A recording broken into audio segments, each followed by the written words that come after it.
All right. I'm gonna mute the mic.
And we are checking the microphones just to make sure they work.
All right, we're doing another microphone check here.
Okay, we're doing another microphone check. We're checking the levels on the camera to see if it's going up and down.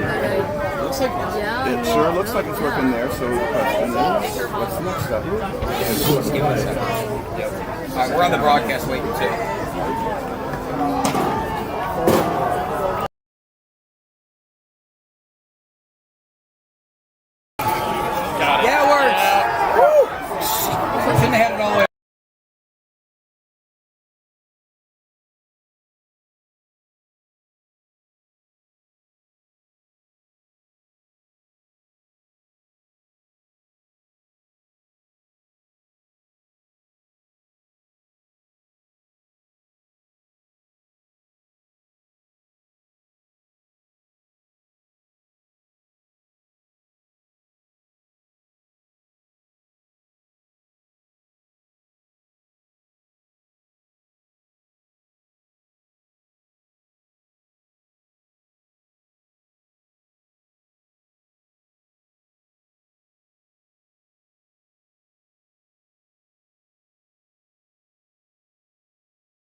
Sports Broadcast Solutions is a broadcasting network for everyone. For those of you who would like to broadcast or live stream your event, or maybe make a highlight tape, but would like a sponsor to fund the event, SBS has a myriad of ways to advertise your sponsor during our broadcasts. We have commercials.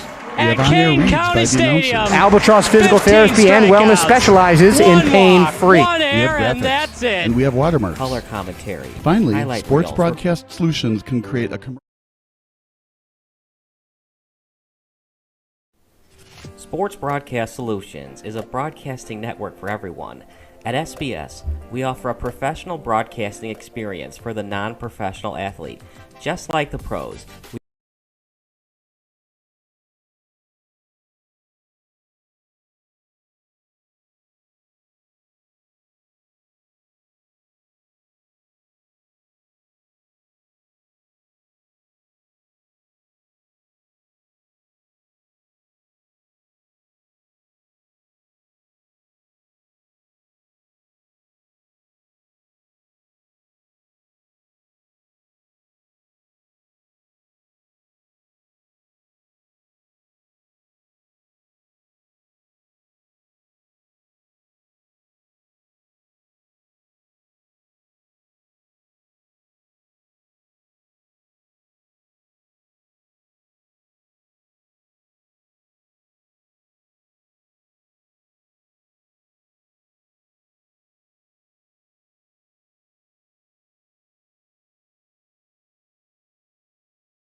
Let's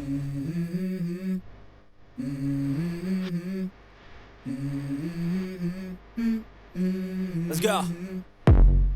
I wake up to a little bit of drool on my pillow, feel like it's gonna be a bad day. Yeah, I'm tired of shit, and the coffee ain't hit yet, damn, ain't that great.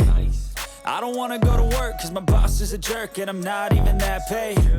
I need a change in my life, cause I don't feel alive, and there's nothing that makes me happy. Hold my beer for a minute. I'm about to quit my job, cash in for a ticket. I'm going on a trip and I don't plan to visit. I'm gonna stay there till I feel like I'm winning. Oh, and this is just the beginning. I need a big change, help me feel like living. I need a Let's make back to school season this year easier for you and your whole family. Customize a scene on your Forest security app to ensure as you leave for the day that your doors are locked, lights are off, garage door is closed, and your security system is on with the push of one button. When the kids get home, they can unlock the doors and turn off the alarm with their mobile app or door code. Plus, you can receive an instant notification with a video clip showing they are home safely. Relax in the evening with a movie night routine to ensure your alarm is set, lights turned down, and room temperature is comfortable. Call Forest today. Let's go. Hey. Yeah, this is my life, my strife, my right to fight, to die on. And this is my game to play, to claim a brand new name, oh. And I ain't gonna lie to you, I'm a bit nervous that I might screw everything up that I've ever done. But what's the point of living if you ain't having fun? I guess I'll try this, try that, might miss, gotta find what I'm good at. I guess I look here, look there, over where am I scared, where am I at? I gotta make it in this life. Welcoming your guests is easy and secure. When someone rings the video doorbell, you can control everything right on your phone and go back to enjoying the rest of your day.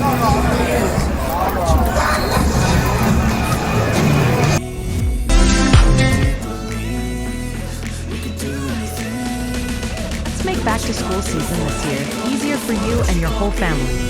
Customize a scene on your Forest security app to ensure as you leave for the day that your doors are locked, lights are off, garage door is closed, and your security system is on with the push of one button.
right, 5, 4, 3, 2. We're here on the campus of Triton College for a big night of Friday Night Lights. It's Fenwick and Joliet Catholic. I'm here with defensive coordinator John Grayson and coach.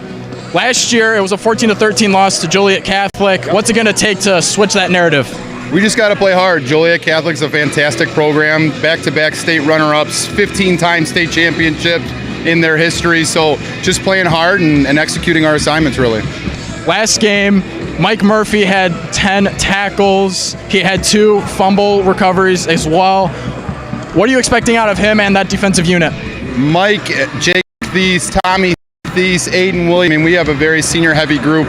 A lot of leaders on that team.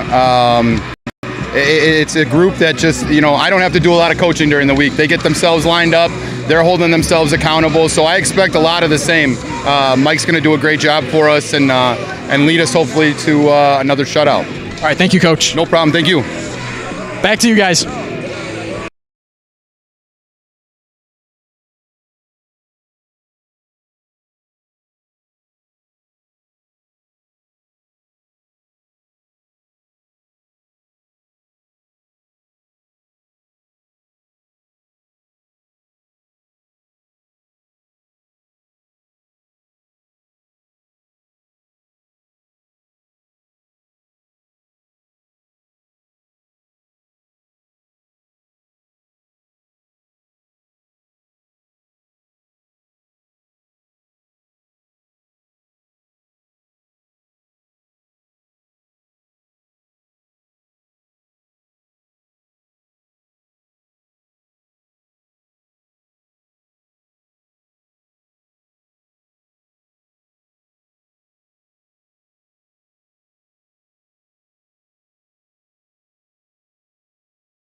All right, 5, 4, 3, 2. We're here on the campus of Triton College for a big night of Friday Night Lights. It's Fenwick and Joliet Catholic. I'm here with defensive coordinator John Grayson and coach. Last year it was a 14-13 loss to Joliet Catholic. What's it going to take to switch that narrative? We just got to play hard. Joliet Catholic's a fantastic program, back-to-back state runner-ups, 15-time state championships in their history. So just playing hard and executing our assignments, really. Last game, Mike Murphy had 10 tackles. He had 2 fumble recoveries as well. What are you expecting out of him and that defensive unit? Mike, Jake Thies, Tommy Thies, Aiden Williams. I mean, we have a very senior-heavy group. All right, 5, 4, 3, 2. We're here on the campus of Triton College for a big night of Friday Night Lights. It's Fenwick and Joliet Catholic. I'm here with defensive coordinator John Grayson and coach. Last year it was a 14-13 loss to Joliet Catholic. What's it going to take to switch that narrative? We just got to play hard. Joliet Catholic's a fantastic program, back-to-back state runner-ups, 15-time state championships in their history. So just playing hard and executing our assignments, really. Last game, Mike Murphy had 10 tackles. He had 2 fumble recoveries as well. What are you expecting out of him and that defensive unit? Mike, Jake Thies, Tommy Thies, Aiden Williams. I mean, we have a very senior-heavy group. A lot of leaders on that team. It's a group that just, I don't have to do a lot of coaching during the week. They get themselves lined up. They're holding themselves accountable. So I expect a lot of the same. Mike's going to do a great job for us and lead us hopefully to another shutout. All right, thank you, Coach. No problem. Thank you. Back to you guys.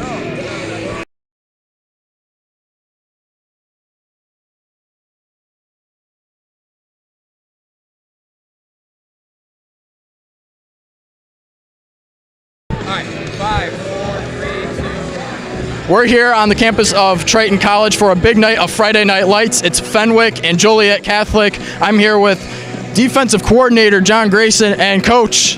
Last year it was a 14-13 loss to Joliet Catholic. What's it going to take to switch that narrative? We just got to play hard. Joliet Catholic's a fantastic program, back-to-back state runner-ups, 15-time state championships in their history. So just playing hard and executing our assignments, really. Last game, Mike Murphy had 10 tackles. He had 2 fumble recoveries as well. What are you expecting out of him and that defensive unit? Mike, Jake Thies, Tommy Thies, Aiden Williams. I mean, we have a very senior-heavy group. A lot of leaders on that team. it's a group that just, I don't have to do a lot of coaching during the week. They get themselves lined up. They're holding themselves accountable. So I expect a lot of the same. Mike's going to do a great job for us and lead us hopefully to another shutout. All right, thank you, Coach. No problem. Thank you. Back to you guys.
We're here on the campus of Triton College for a big night of Friday Night Lights. It's Fenwick and Joliet Catholic. I'm here with defensive coordinator John Grayson and coach.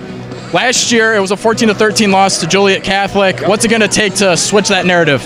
We just got to play hard. Joliet Catholic's a fantastic program, back-to-back state runner-ups, 15-time state championships in their history. So just playing hard and executing our assignments, really.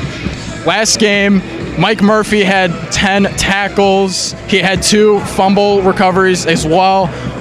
What are you expecting out of him and that defensive unit? Mike, Jake Thies, Tommy Thies, Aiden Williams.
And with that, we say good evening from Triton College here in beautiful River Grove, Illinois. It's Friday Night Lights. The Fenwick Friars take on the visiting Joliet Catholic Hilltoppers. Alongside my colleague and dear friend, Bob Bilsaway, my name's Andy Diedrich. Bob, it's week 3 of this young Illinois high school football season. Nice cool breeze coming in. It might not be officially fall yet, but that wind sure feels nice on us. Well, and when you're wearing all that equipment, it's a perfect night for it. It's not too hot, you don't get too sweaty, and it's going to be a great game here. Now, one team is 2-0, Fenwick, right? And Joliet Catholic is 0-2. Like we were talking beforehand, don't let those records fool you. Of course, Joliet Catholic is a football factory in Class 2, but Fenwick, has won the first 2 games of the year, and they're having a good season already. And we've got the national rankings on here. Joliet Catholic is ranked 716 nationally and 14 in Illinois. I was at the flag football game for Elk Grove recently, and there for the girls' side, ranked 14. It's hard to be ranked 14, right? And then nationally ranked Fenwick, 974, and then Illinois 20. So you're talking about 2 heavyweights here. Commonly, we're announcing for games are in the hundreds on the Illinois ranking. 2 heavyweights indeed. We'll kick off to Fenwick. Joliet Catholic deferred after winning the toss. And the opening kickoff goes out of bounds. Fenwick's going to get great field position to start this one at home. And just barely out of bounds at that. And the other thing that's very interesting on this, we say watch out, you got a 2-0 team versus an 0-2 team, right? At the same time, Fenwick points 4, 75, just given up 14. That's not very many. At the same time, Joliet Catholic, they were tied last week at halftime 14-14 when they went on to get beat, right? But 35 points for and 51 against. So, they're upside down on the points for. But it's early. They start out like this sometimes and then turn it around by the end of the season. That's what good coaching does. It's all about adjustments during the year and during the games. A great preview indeed. So this Fenwick offense led by the field general, senior Jamin Williams, takes the field for the first time in the shotgun set. He'll hand off up the middle and is met with some defenders right at the line of scrimmage, maybe got a yard or 2. So many different weapons on this Fenwick offense, Bob. Whether it's the Thies brothers, Cam Garrett, Josh Morgan, or Jamin Williams himself running the ball, there's a lot of guys that can do something in the open field. Well, and that's the thing about Fenwick. They have a terrific offense. They're not one of these one-dimensional teams, run, or pass, or always a run option or something. So it'll be interesting to watch this diversified offense. Second down, play action over the middle. It's caught! Off and running in space! That's Raphael Stewart! Will he get caught? He's at the 5 and brought down, gang tackled inside the 5-yard line. Friar fans are on their feet. First and goal for Fenwick. A perfect pass over the middle, a slant, then got behind the safeties, and then it was a foot race to the end. Frankly, a little surprised he got caught. Now, they're setting up quick, so that means there's no substitutes coming in. They got the same defense now as they had. Williams in the shotgun, quick pass out to his right. Well defended, but a gain of 2. So still knocking on the doorstep is Fenwick. That pass caught by number 10, Will Tomzak, the junior. I love this up-tempo offense. One wonders if they're taking Joliet Catholic by surprise with it. Yeah, head coach Matt Battaglia of Fenwick has said the motto of his team's offense is Fenwick fast. High-octane offensive style that gets downfield in a hurry and can put up a lot of points. I think we're seeing it right now, Bob. Right, and all those linemen had to run the same 60 yards to get onside for the next snap. So second and goal, Fenwick sticking with the spread, 3 out to the left. Handoff number 8 up the middle, Jake Thies. Refusing to be stopped. Does he get in? I don't think so, but you couldn't really tell from the angle they were at, but I kept watching the referee's arms. They did not go up, right? So he's going to be down at about the half-yard line, and if I was Fenwick, even though you've got the great diversified offense, I would cram this one right up the middle just like they did, just maybe behind a different guard. Yeah, 3rd and a single yard separating Fenwick from starting this game with an opening drive touchdown. They'll take their time getting the play from the sidelines here. And again, you look back at their past performances, like you said, Bob, 40 points in week 1, 35 points in week 2. Are we sure to see a lot more offense here? I think so. Lining up to sneak. Jamin Williams takes it. Men behind him push. Is he in? Waiting for the referee signal. It sure looks like he broke the plane. From here, it looks like he's in. He is. And indeed he did. Touchdown, Fenwick Friars. And I cannot believe I'm going to say this, but I'm going to say this. They got in on a brotherly shove play. Tush push, brotherly shove, whatever you want to call it. All that matters. 6 points on the board for Fenwick. And now they bring out their soon-to-be Division I kicker, Noah Sir, to tack on the extra point. And, of course, everybody is always polite for that, sir. Bob starting with the dad jokes early. Let's see if Sir can go ahead and validate him on that one. Yeah, I promise that'll be my last one. Snaps actually botched. Running to his right with a lot of room. Does he get in? Stuffed at the goal line. The try is no good. Great job by the punter there and the holder, J.P. Bordeaux-Walsh, for improving on that broken play on a botched snap. Now, even though it was a broken play, that's where it's good plays on both teams. Okay, they botched the snap. They had a plan, ran right, almost made it in, but Joliet Catholic was very, very alert on defense. How many times do you see players just kind of standing around and a play like that happens? They're not ready for it. Joliet Catholic was absolutely ready for anything. And I think it was Troy Aikman on the air one time said, that 1 point never comes back and haunts you, does it? I'm sure it has a lot of times. We'll see if that happens for Fenwick, but you were alluding to it before. These are two very well-coached teams for being able to improv and be ready for that play at hand. But now the ball gets in the hands of that dynamic Joliet Catholic offense. That's the thing. You just never know if it's going to be a 42-41 game or if it's going to be a 39-7 game. So right now we have a 6-0 game, though.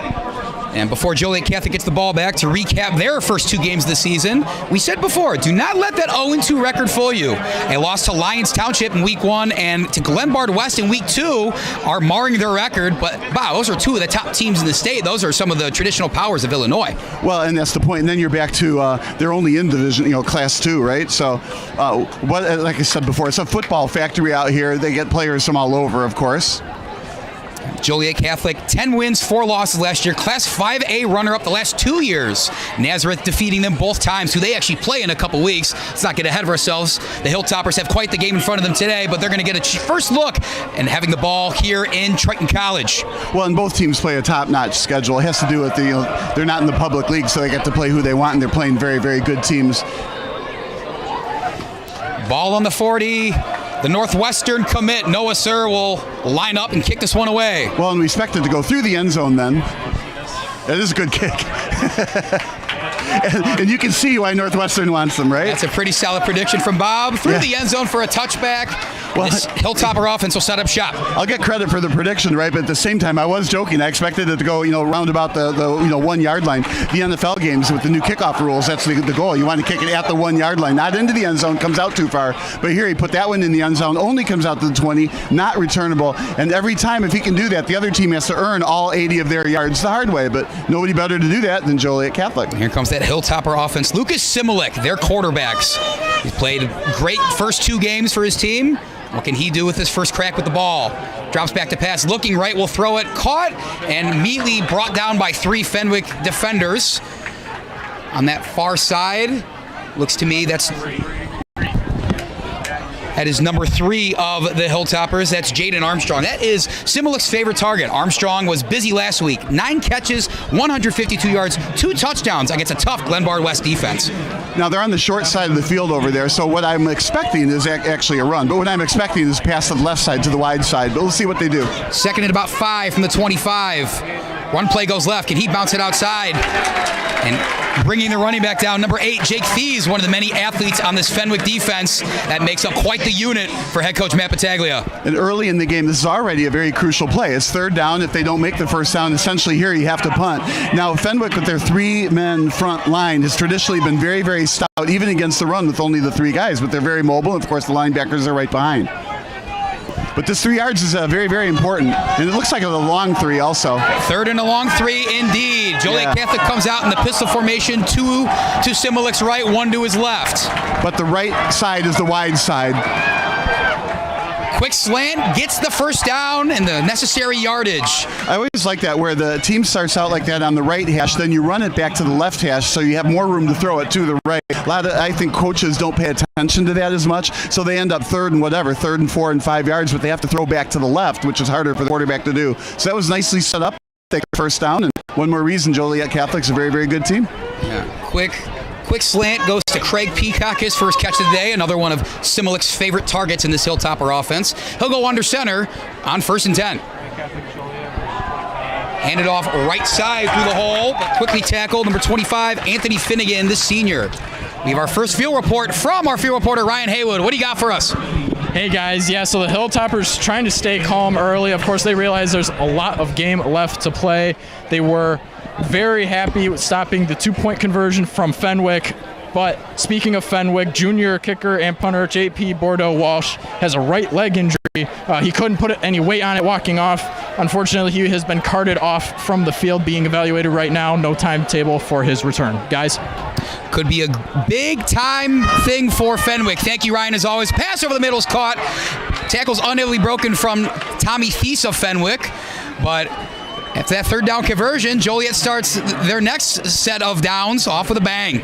Well, and off the play action as well. So there again, when you have a diversified offense, you have to play honest on defense. You have to stop the run and then, of course, also stop the pass. They don't have to worry about stacking the line with more linebackers to stop the run because you just don't know what Joliet Catholic is going to do. I'm going to predict a run here, but play action is in the cards. Pitch out to the right, cutting upfield, making a man miss and falling to the ground. Once again is Finnegan. And you know, Bob, one staple of the Joliet Catholic offense in years past has been the ground and pound approach. But talking to Jake Jaworski earlier this year, he kind of said people have misconceptions about us. We don't just want to run 3 yards into a cloud of dust. We're going to put our guys in a position with a chance to win. If that means going spread, then maybe they're going to run some spread. Well, we've definitely seen them in the air so far today, setting up the passes with the runs. Single back set, dropping back Similik, takes one look, throws over the middle, off to the races.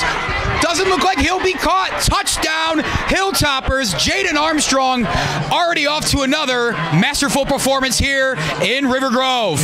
And when you have to stop the run like that, that leaves one-on-one on defense a lot. He had plenty of time, didn't even bother with the fake of the run, and beautiful pass. Of course, this time outran the safety for a touchdown. So we have a tie score and now an extra point attempt again. Let's see if this one goes through. It's easy to see why Lucas Similik's favorite target is number 3 out there for the Hilltoppers. Jaden Armstrong with the sheer speed to not only beat his man in that route, but also just the track star speed to make it to the end zone. Well, and no safety over the top help either. Lining up for this kick, Vinny DeNovo. That snap is botched as well. Trying to make something out of it is the Hilltoppers. One tackle broken. The Friars nipped that one in the bud. So it's a 6-6 game on 2 touchdowns and 2 botched extra points, Bob. When's the last time you ever saw exactly that? 2 touchdowns and 2 botched extra points. I mean, I don't think I've ever seen that.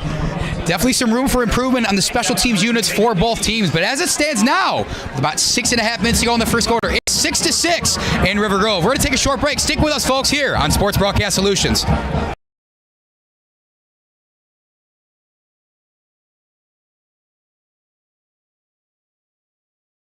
Sure, my family loves me. They bought me this sweet new collar. My dog bowl is always full of Fido's finest. Heck, they even take care of the personal stuff on my walk. Come on, who does that? But what really sealed the deal for me was when they installed a security system from Forest Security. Hey, I'm no watchdog, you know? Forest Security offers the latest in technology and security for our home. Yeah, I'm pretty good at keeping an eye on things, but I also have stuff to do, like sleep and socialize. A smart security system can provide around-the-clock awareness and generate instant smartphone alerts. They let the family know if something is wrong or suspicious. They do all of the work for us, 24 hours a day, 7 days a week. You know what they say, you can't trust a dog to watch your house or your sandwich. Call Forest Security today. Call us today at 708-452-2000 or visit forestsecurity.com.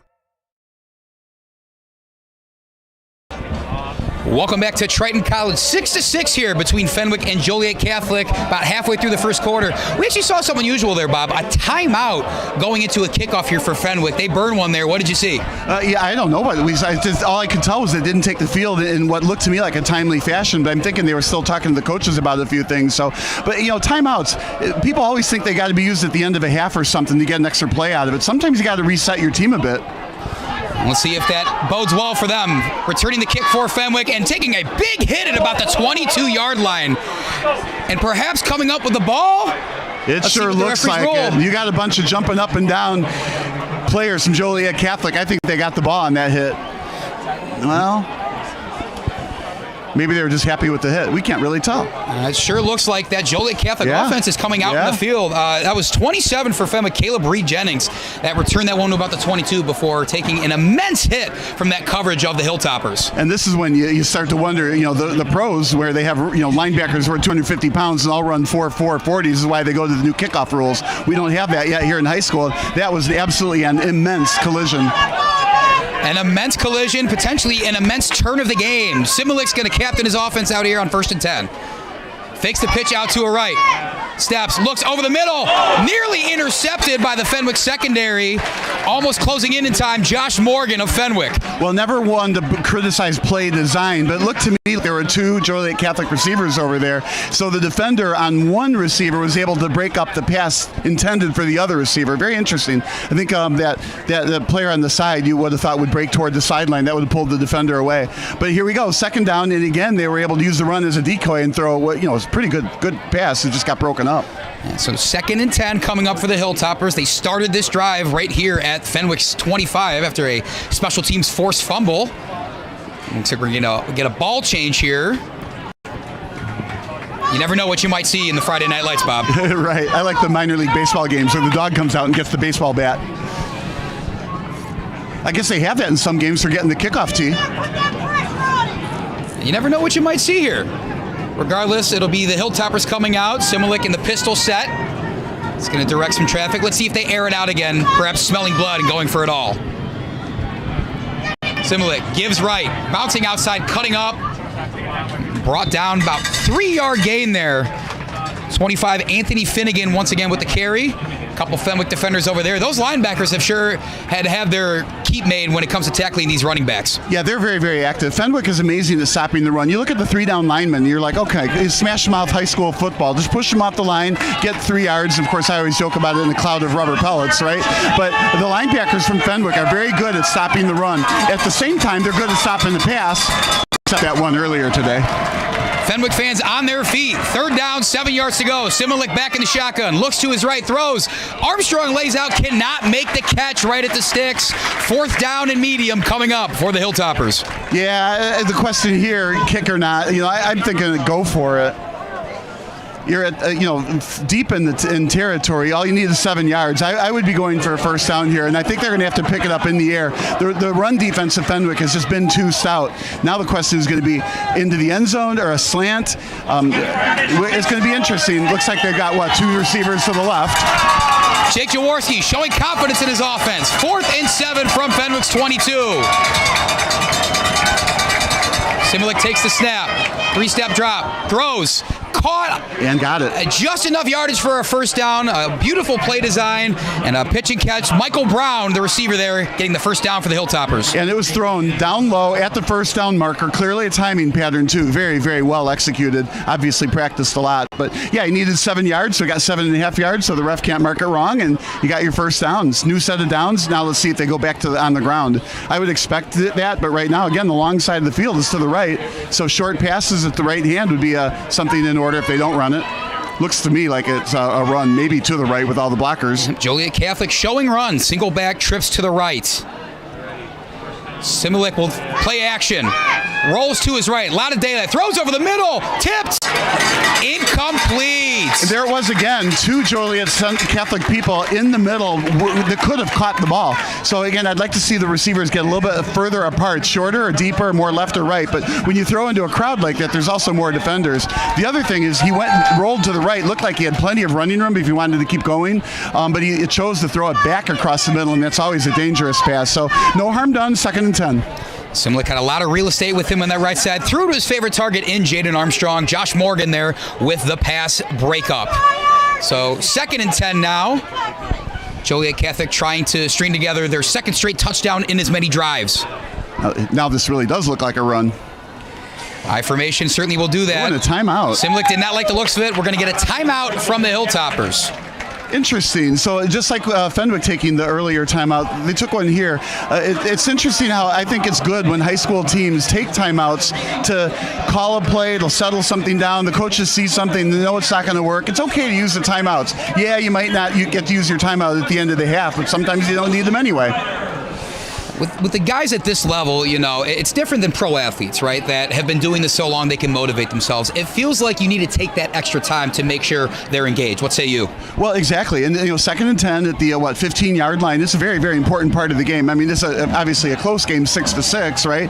But every point matters, even those extra points that got missed, right? So you can't afford to just give up a down and say, well, let's just run into the middle and get tackled 1 yard. You'd rather have that down rather than the 1 yard. Or worse, a mix-up or somebody you put a receiver out on the field that doesn't know the play or something like that. You just got to use those timeouts and get everyone on the same page. It's difficult to orchestrate the what all 11 players do on the field plus your 75 or so on the sideline. So they'll go back to the 2-back set. Simlick will send a man in motion. End around play to the right side. Fenwick picked it up well. Couple broken tackles. Into the end zone for the touchdown. That's Jaden Armstrong. Second touchdown of the day, and it's still the first quarter, Bob. I did not see that run coming like that. I mean, it was one thing to run, but he broke, 3 or 4 tackles? Then as he's crossing the end zone, nobody's got any hands on him. Just a fantastic, elusive running back that cut back into the middle, effectively untouched. So for once, Fenwick let the runner get through there. And Fenwick, great scheme there on that far side of the field. They were ready for it, but Jaden Armstrong, I mean, we've talked at length about how tremendous of an athlete he is, and I think you're seeing that the proof is in the pudding. This extra point is blocked. What is going on? It's something in the air here. We just can't get that extra point through. So we got an interesting 12-6 score. But like Troy Aikman said, those points are going to come back and haunt you at the end, potentially. A 12-6 contest. You'd think maybe it was a kicker's duel. It's anything but that. 3 touchdowns, 3 extra point tries that are no good. And now Fenwick's hopefully going to have a chance to get their offense back in the field. Remember last time, Bob, a fumble after the kickoff return gave Joliet Catholic excellent field position. Well, and Fenwick's going to get the ball. Obviously, they're going to remember that fumble and feel like they have to play a little bit tougher because right now they're down 6 and they need the ball on this drive to tie the score up. I mean, right now nobody's stopped anybody, so this is looking like it could be one of those 49-48 type scoring games. Now, what happens though? Defenses will adjust, and what's also going to happen as the year rolls on, we're not going to see these missed extra points by these two teams. They're going to fix whatever the issue is. They're going to practice the snaps, make sure the blocking schemes are holding. So at the end of the year, I don't think you'll see those missed extra points. This is early in the year, 3rd game. DeNovo tees it up and sends it high. That kick stays inbounds. Fenwick had to pounce on it before the Hilltoppers coverage got there, and a swarm of tacklers will make sure Fenwick starts their drive within their own 20. What a great kick, though. That was, cross to the far side, so it's actually a further kick than the yardage shows. It's in the air for a long time, so Joliet Catholic had time to get under it, and that ball bounced way high in the air. You almost feel like maybe that's a practice kind of a kick, right? And then, Joliet Catholic could have gotten under it. I mean, they were just, half a second behind it? Good thing Fenwick grabbed it when they did. And if they didn't grab it, and they almost didn't, that could have been another fumble. Very well-executed kickoff play. Either way, the Fenwick offense finally gets their second crack on the field today. Jamin Williams in the shotgun. Now, the receivers to the right, there's 3 of them, but there's only 2 defenders and the safety, so a throw to the right should work.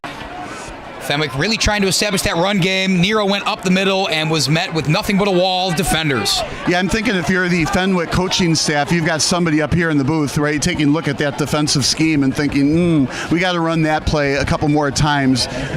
The receivers cannot go uncovered. Here there's 2 defenders and 2 receivers to the right. Fenwick looks to the sidelines. They will still play no huddle, maybe not as fast as we saw them on that opening drive. Still 4 wide receivers set. Williams back, looking, airs it out left side, going up, incomplete. I think that was just solid pass coverage from number 21 of the Hilltoppers.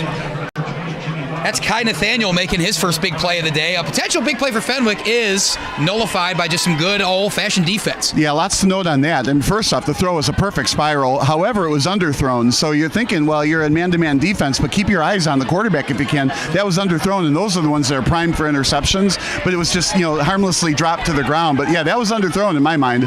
Last week, be careful with that. Last week, Jamin Williams got going early with an early passing touchdown, which set up his run game.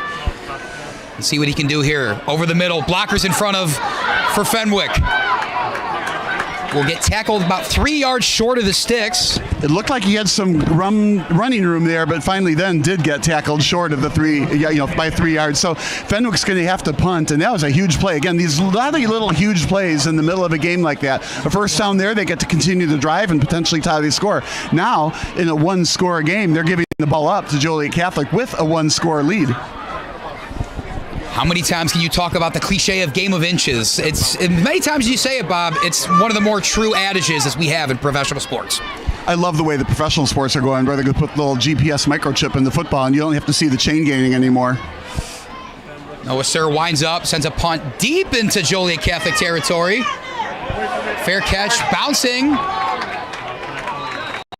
And Fenwick contending that the returner back there for the Hilltoppers touched it. Referees do not agree. However, the Hilltoppers will receive the ball. They'll start at their own 15 on this drive. Sometimes when you make that reaction as a defensive player, it kind of wakes up a referee who didn't think there was a touch, but might be like, it was close. I mean, it almost looked like the Joliet Catholic player was there thinking about grabbing it on one high bounce like that, but then more smartly backed away from it. But I can see why you might be able to go to the referee and to think there was a touch, and if there was a touch, that's a fumble. So now Joliet Catholic with the ball up by a score, so they can patiently drive the ball upfield if they've got the ability to do that against this stout Fenwick defense. Yeah, Joliet Catholic, again, 0-2, but they're still a consensus top 20, top 15 even team in the state of Illinois, and they've shown it so far tonight. Looking to extend their league, Similic takes the snap. Play action to roll left. Pressure in his face. Pass was on target, but dropped.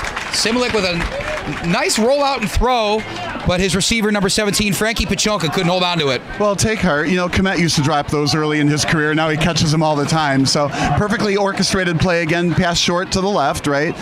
Kind of a tough diving over-the-shoulder catch, so just it wasn't made. But that would have been a good 8-yard gain at least. Now it's still 2nd and 10. Yeah, and the intended target there, Pachonka, listed at 6'3", 260 pounds. If they run that play again, he gets an open space. Could be trouble for this Fenwick secondary to go and tackle. Regardless, it looks like Joliet Catholic might keep it on the ground. I formation for 2nd down. Throwing. Intercepted! It's Tommy Thies! Pick 6! Fenwick ties it! Touchdown, Friars! What a turn of events once again here in River Grove. A back-and-forth first quarter, and I think that about sums it up, Bob.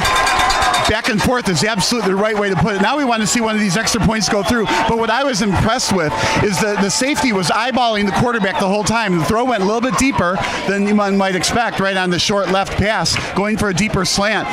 Watching the quarterback's eyes, the quarterback never looked him off the play. It was a perfectly well-read interception. Now we have a chance to go up by a point. So returning that, we'll see the extra point from Sir. Our first made extra point of the night. Fenwick now with the 1-point advantage. And there's some future headline in the newspaper someday when he makes that kick for Northwestern down by 1 with 30 seconds to go. It's going to be, yes, sir. Yes, nice sir, indeed. Yep, so we're up by a point. Now they're giving the ball back, right? But now, Joliet Catholic with the newfound passing offense, they got to be a little careful. One got picked off, and they're down a point. Maybe if they kept the ball on the ground, but that's why Fenwick's defense is so stout. You got those 3 down linemen, right? 4 linebackers. Makes it really tough to run to get first down. So that's one of the reasons why Joliet Catholic also is passing. But passing offenses take longer to work on. So again, Joliet Catholic's passing offense is going to be a lot better at the end of the year than it is at the beginning of the year. So take heart, Joliet Catholic. Just down a point, and it's still early.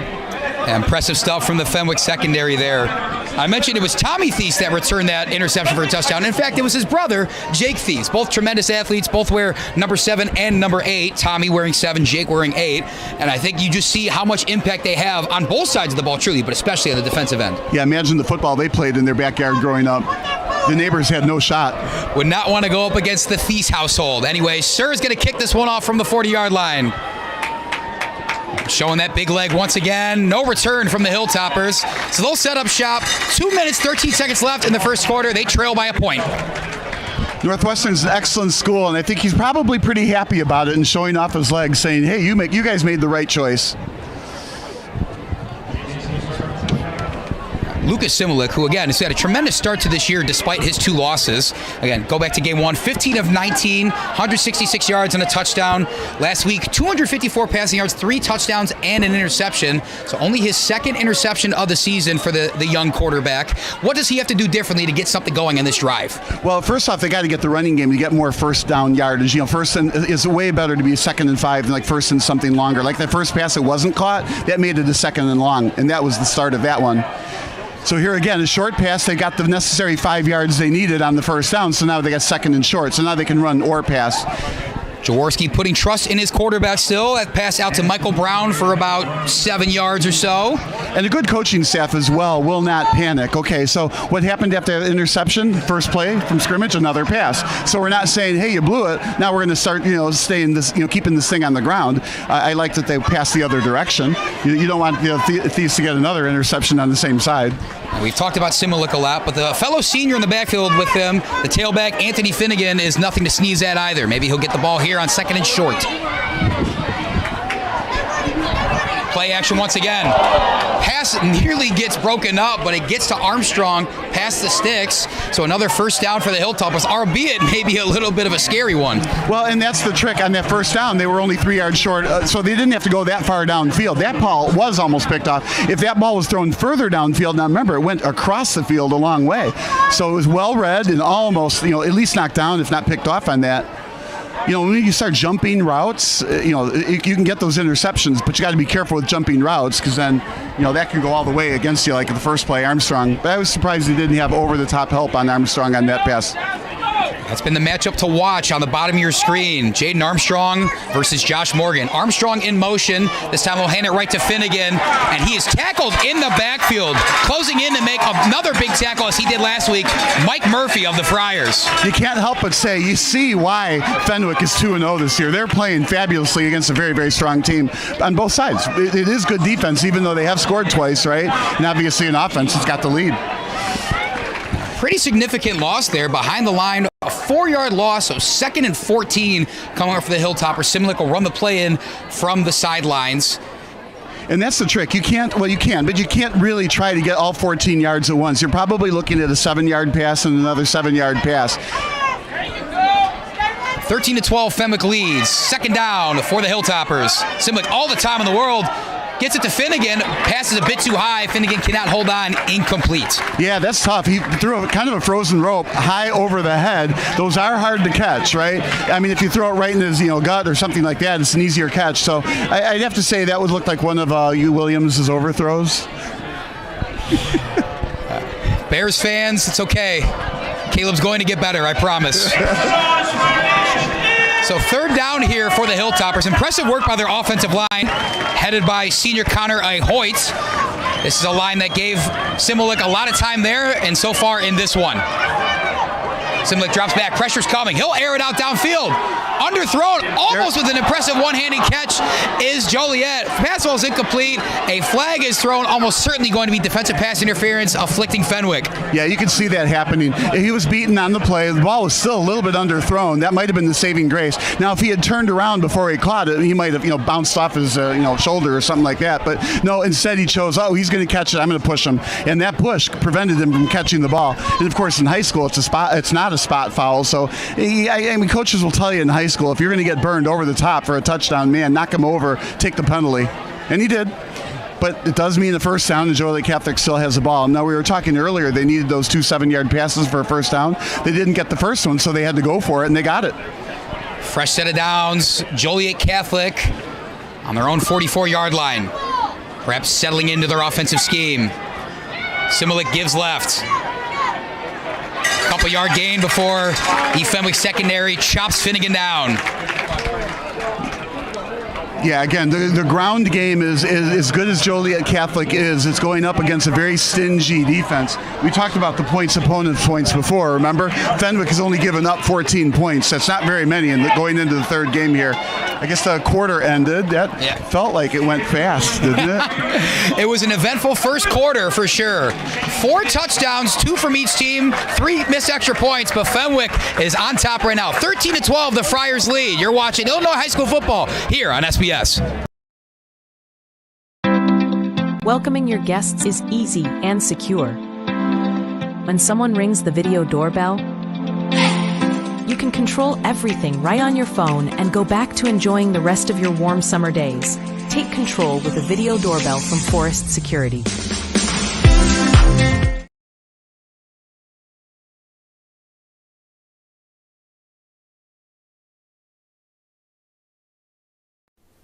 Sports Broadcast Solutions is a broadcasting network for everyone. At SBS, we offer a professional broadcasting experience for the non-professional athlete. Just like the pros, we offer everything for you. Play-by-play commentary. A no-hitter at Kane County Stadium. 15 strikeouts, 1 walk, 1 error, and that's it. Color commentary, highlight reels, recruiting videos, and much, much more. Unlike our competitors, we zoom in on the action and always... Back at Triton College, second quarter beginning here. Fenwick leads Joliet Catholic 13-12. Joliet Catholic near midfield, 2nd and 7.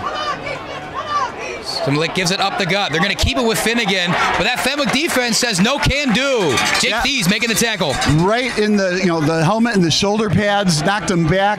That's what you're supposed to do, third and long enough, right? So which is going to put Joliet Catholic again in a passing situation. So play action is not going to work here. And of course, if it's running for 8 yards, you're not going to get it. Now the good side is you're at midfield, so if you get close to the first down marker, maybe you can think about running a second time. So run's not out of the question here. It's just tough.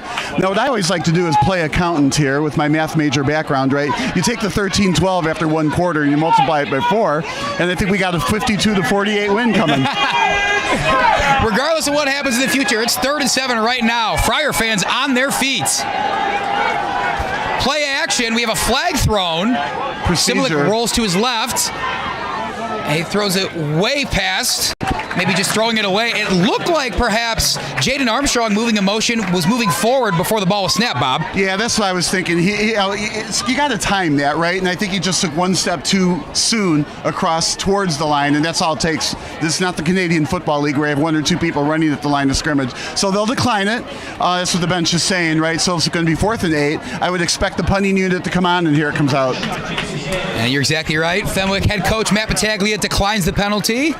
And Joliet Catholic, although they were aggressive early on 4th down, I think this one's a little too close to home to try risking it and give Fenwick great field position. Yeah, this is one of those games. It's a close game. I mean, it might be a high-scoring game. It may be 13-12 going into the 4th quarter because both defenses are going to adjust as the game goes on. You don't want to give the other team a short field, especially a good team. So punt it away, not over your head. High snap received.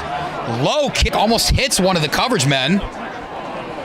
That might have been a low kick, but it's rolling all the way inside the Fenwick 10-yard line. How about that? That's going to look great in the stats, that kind of a punt, right? But yeah, you're right. He almost called a dodgeball on the receiver going downfield, or the defender going downfield. And swinging his leg at that ball on the punt there, Riker Chubik, the sophomore, he's listed as a linebacker and tight end, but he used all 6 feet 2 inches of him to put an excellent punt there for the Hilltoppers. I was going to say he used his tight end skills to catch that ball that was really kind of over his head. But you could say he didn't panic, but maybe he did a little bit. That's why the line drive kicked. But boy, that was a great favorable roll.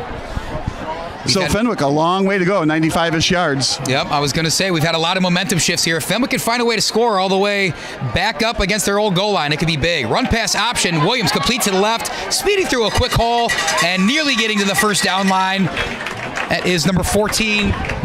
Of Fenwick, Cam Garrett with his first catch of the night. I really like that play design, right? The fake up the middle, right? And then the receiver is just waiting right there on the side. And it was a good throw, 8-yard gain.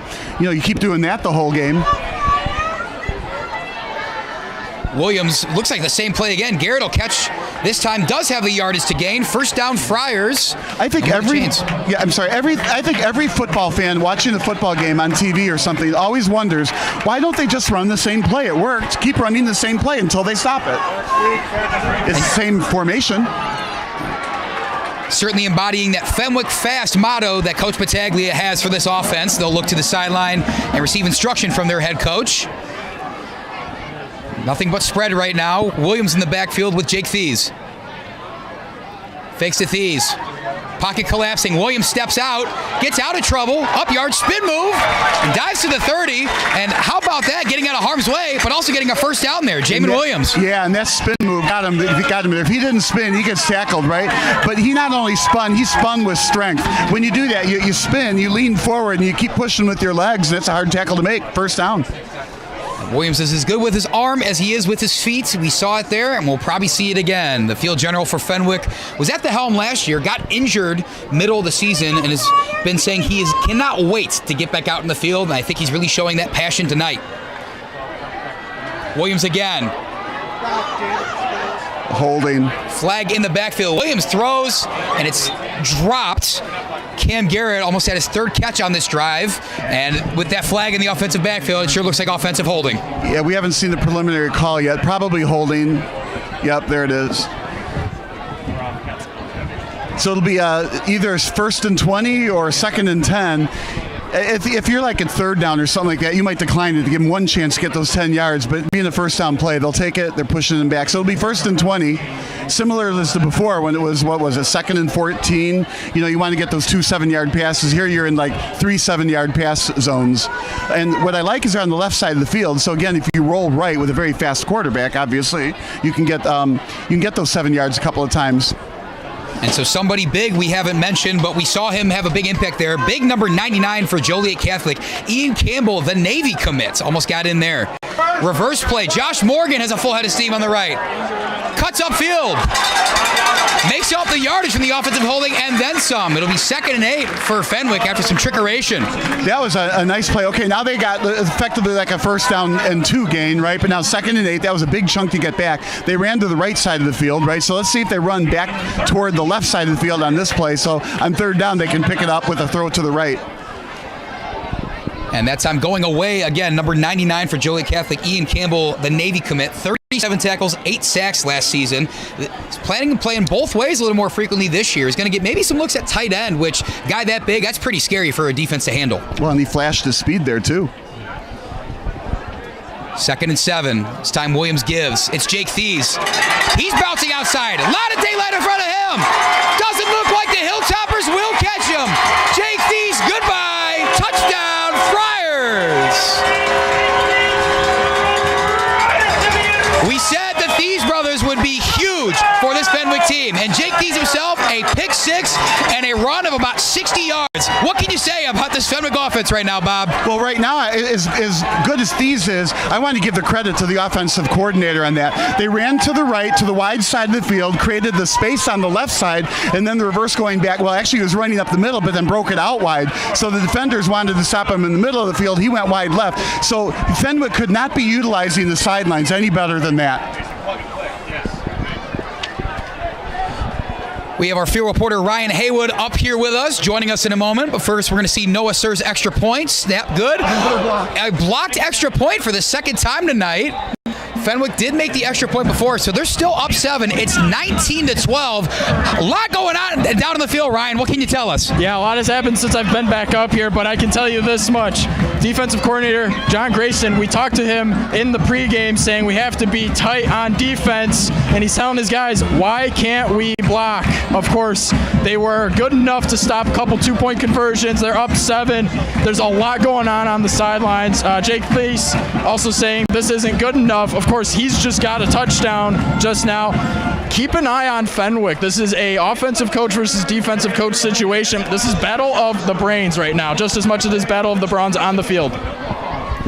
Ryan Haywood, everybody, thanks so much, Mr. Haywood. We'll be speaking to him shortly again, I'm sure.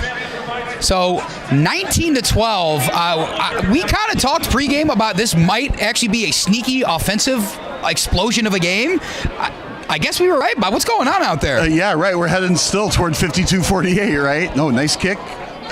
Is going to make it? Yep. Touchback for Joliet Catholic. Now, I'm struck, they missed another extra point. Again, every point matters. We talked about that sooner, right? But 19-12 is way different than 20-12, right? 8 points. Now you got to go for 2 and tie it, which is far more difficult than kicking that 1 extra point. So that that 1-point conversion that was blocked yet again at this point in time in the game allows a 7-point lead. So Joliet Catholic with the ball, they're still only down by 1 score, right? And an extra point, which is different than 1 score and a 2-point conversion. And real quickly with another report, Ryan Haywood, what do you got for us, Ryan? Hey guys, keep an eye on quarterback for JCA, senior QB number 11, Lucas Similik. He slammed his helmet on the sideline. He was consoled by some of his guys, so keep an eye on the mental game. Could be something of interest here as we head on to the rest of the game. See, that's the kind of stuff we love. That's why we put you on the field to see that kind of stuff, right? We didn't see that, but it's good to know. And sometimes when you get into players' heads, if that's what's really going on, of course, I guess he's taking his head out of the helmet, right? But when you get into players' heads like that, right, you never know. I mean, will the player play better, or does that get worse? And then your teammates see that. So that's the kind of stuff we love that you bring back to us. Thanks very much. Ryan Haywood, our field reporter, and he talks about Lucas Similik. He's been great today, minus the one interception. I think that was his one mistake. You want to see that sort of passion from your quarterback, though, but you don't want it to get out of hand. He's under center right now. Let's see what Similik does here. Fakes the reverse, will go left with it. Much better run for Finnegan. And he's brought down just short of the line to gain. I like 3rd and 2. Yeah, I like the misdirection on that, right? So Fenwick obviously pursues very, very well. With the 3 linemen, they're down, right? Then the 4 linebackers pursue, and of course the secondary. So if you start doing that misdirection stuff, and they were also misdirecting to the wide side of the field, you got to protect that side of the field. Ended up with a pretty good gain out of it. Now that run game looks good because they misdirection. We'll see if JCA sticks with it here. Handoff straight ahead to Finnegan. He breaks through. First down for the Hilltoppers, looking to string together some sort of offense after that explosive first quarter and back and forth action. I like how Finnegan fell forward. He knew he needed 3 yards. I think he knew he got the 3 yards, right? But when you get tackled, especially by the feet, and you're going to be close to the first down marker, you fall forward to get the rest of the 3 or 4, maybe 4 or 5 feet by falling forward. That was one of those big plays, those little big plays in the midst of a game. If they got knocked back and it was like 4th and 5, they would have had to punt. They're only down a score and only down by that one interception. Looking to keep it on the ground. This time they'll go play action. Similik looking. Fires over the middle. He's got a man open. Through the hands of Jaden Armstrong, who almost had his 3rd touchdown because, Bob, nobody was catching him in that secondary. I thought he had it. It almost looked like he caught it in his hands, and just when he tried to clap his hands together, they were just clapped, not at the same time. But, yeah, he was gone. What I'm also struck on that, there was time in the pocket, right? And so that play was kind of a slow developing play. It was like kind of a hitch and go downfield. You don't see downfield hitch and goes very often, but that's what created the space. Perfectly thrown ball. I mean, you can't catch everything. I think it just shows the trust that this JCA coaching staff has in their offense right now, is be able to air something out like that. So 2nd and 10. Similik throws out to the right. Another dangerous pass, but put it perfectly in the window. Number 8, Michael Brown, I believe, has his 2nd catch of the night. Well, and that's what any scout looks for, NFL, college, or whatever. You got to be able to throw that ball on a frozen rope to the sidelines, because you're only throwing the ball downfield 3 or 4 yards, but you're throwing the ball across field 20 and 30 yards. So that's a nicely thrown ball. You got to make sure though that inside defender, a cornerback or the safety, isn't checking down into that pass. But when and if they do, that's when you do the double moves on the side and go deep.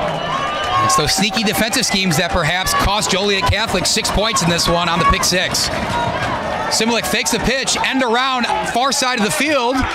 Fenwick brings him down about a yard short. It'll be 4th and 1 coming up in decision time for Coach Jaworski of JCA. And that's the thing. We're just broadcasting this, right? We don't have to make this decision. So we don't have to say what we think they should do, but the coaching staff is going to make a very crucial decision. Again, when we talk about little big plays, this is a big play early on, right? You give up the ball down 7. Now you could go down 2 scores if you don't make this a short field. Or if you hold on to the ball with only 5 minutes to go, you can eat the rest of the quarter and score, and they are going for it. 36 inches separate the ball and the first down. 4th and 1. Finnegan straight ahead.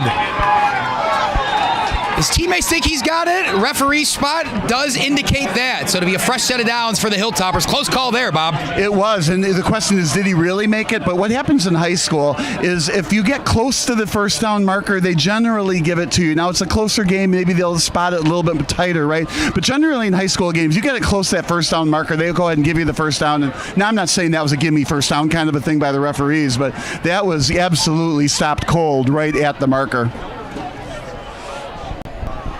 Strength against strength. This time JCA out on top, but they have a lot more work to do.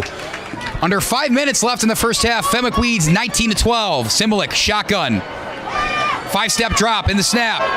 Airs out over the middle of the field. Intercepted! Running it back for Fenwick. This time it is Tommy Thies. Flags fly at the end of the play, but I believe as of right now, no matter what those flags are, Fenwick comes up with another big-time turnover. That flag came on the return, so it's going to stay Fenwick's ball, but that's 2 interceptions that went downfield. Now, I have to say, though, on that play, what looked to me like, and I didn't catch the number, right, but Joliet Catholic absolutely ran over one of the defenders, yet you would have thought then the quarterback would see that and throw it to that receiver. Instead, he threw it kind of into the middle. It was intercepted. Flag comes out.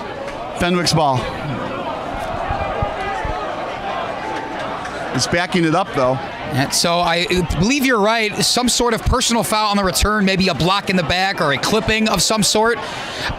The yardage is important, of course, but the matter of the fact is another huge defensive play from Fenwick, and both the turnovers have come from the Thies brothers. The first one, Jake Thies, that time Tommy Thies, who I incorrectly said made the first one, comes up big there.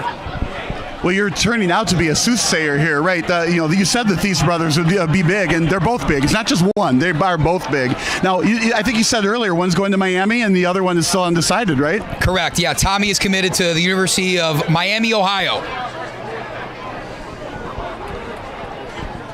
Fair amount of Division I commits on the field right now. They're not worried about that. They're worried about the game in front of them. 1st and 10 for Fenwick. Jamin Williams eluding pressure. Escaping to his right. There's a flag has to throw that one away. Yeah. A flag flies in the offensive backfield, Bob. Yeah, so this is going to be 1st and 20 probably. Probably holding. There's the preliminary signal. It is holding. So it'll be 1st and 20, up 7 with 4.5 to go. So Fenwick's also thinking not just we want to score. Of course they are, right? But they want to do some clock management. So when they score, there's no time left for Joliet Catholic to have the ball. Clock management, so important in the sport of football. We even see professional coaches botch it all the time. See if Matt Battaglia keeps that in mind as he goes first down, 4.5 minutes to go in the first half. A professional coach like Eberflus would never let that happen, would he? Oh, you're giving Bears fans nightmares in this broadcast, Bob.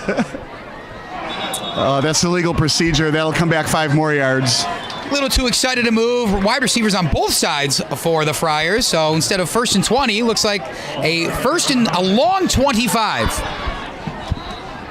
That really is. That's like a country mile. So what do you do? 4:20 something, right? So run a couple of times, eat some clock. Probably not going to get a first down. It looks like a timeout got called here. I think that's appropriate. 1st and 25, call timeout and settle first your team down. You've got 2 big-time penalties right in a row. One was unsportsmanlike conduct. Here, it looked like it was the wrong cadence by the quarterback because multiple receivers crossed the line on that. So Fenwick, they're calling their second timeout of the first half. They have 1 remaining. On the flip side, Joliet Catholic, 2 timeouts. They took one earlier to get their offense set up themselves. How does that play into what they're going to do if they get the ball back in the first half? Well, that's the thing. It does have an effect, right? So you cannot call those timeouts either to get the ball back. Let's say somebody has the ball and there's a minute to go. You can't call 3 timeouts to get the ball back. So it changes things. It happens in the last 2 minutes. But I've always felt like as a coach that it's worth it to use the timeouts when you need them. And if you don't have one at the end of a half, well, that's just, unfortunately, that's how the ball bounces. So 1st and 25. So I would expect some kind of a screen pass here, a short pass, just to complete something to gain some yards. Jamin Williams alone in the empty set. Quick pass does go to Tommy Thies. He's got daylight up the middle.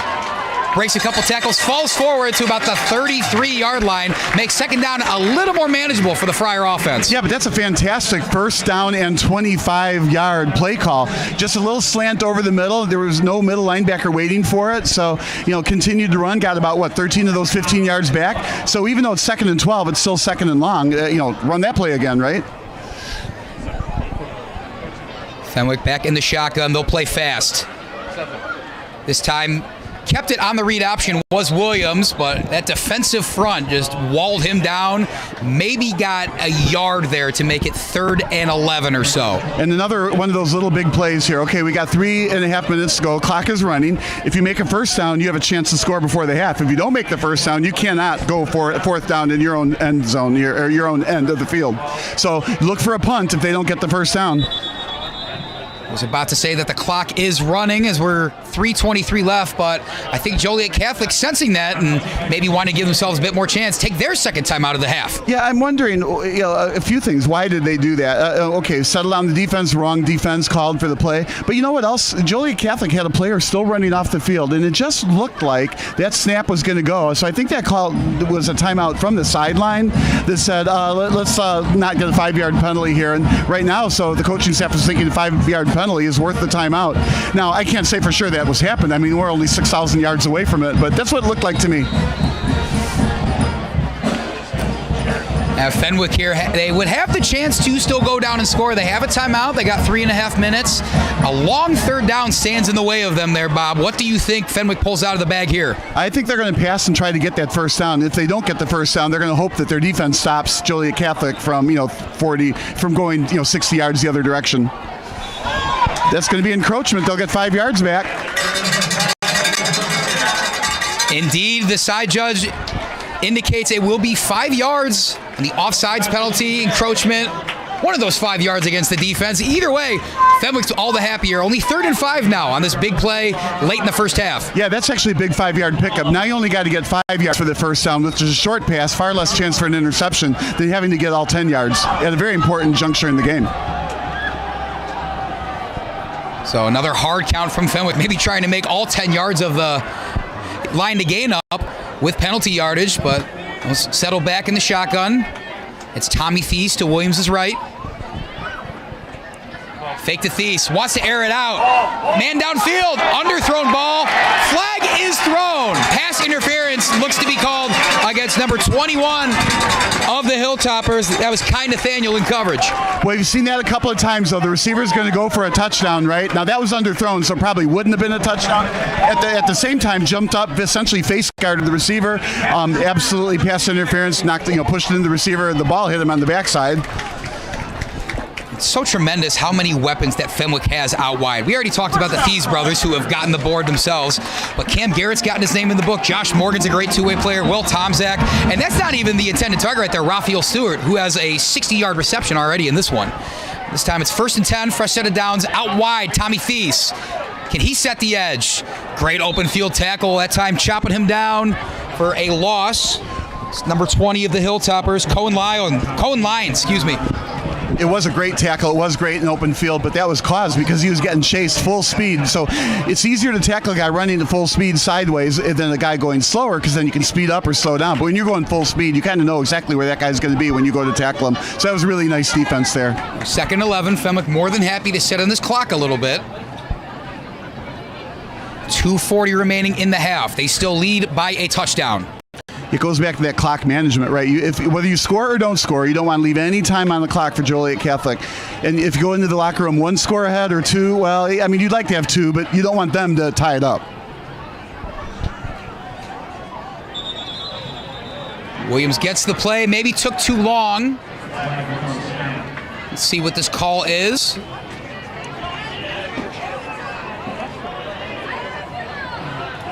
A false start penalty against Fenwick. I didn't see any movement, Bob. Did you? No, I did not. I was all in on your, delay of game. But yeah, and I didn't see the offense move anywhere. But obviously, that 6,000 yards away from it, prevents us from seeing everything, right?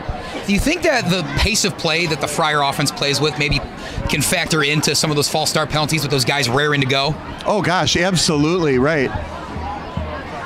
Williams, pressure, escapes. Stepping up, going out to the far sideline, and somehow getting out of that mess of a pocket. Jamin Williams, another impressive run.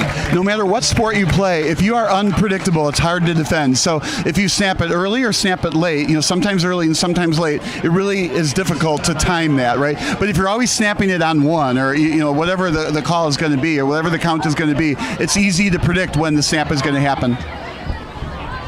So Tommy Thies checks out. His brother Jake Thies now in the backfield on this 3rd and 9 chance for the Friars. 3 wide receivers to the left of Williams.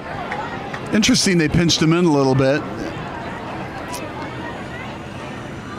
Williams will drop back to pass. Blitz is in his face. Quickly dumps it off over the middle of Thies.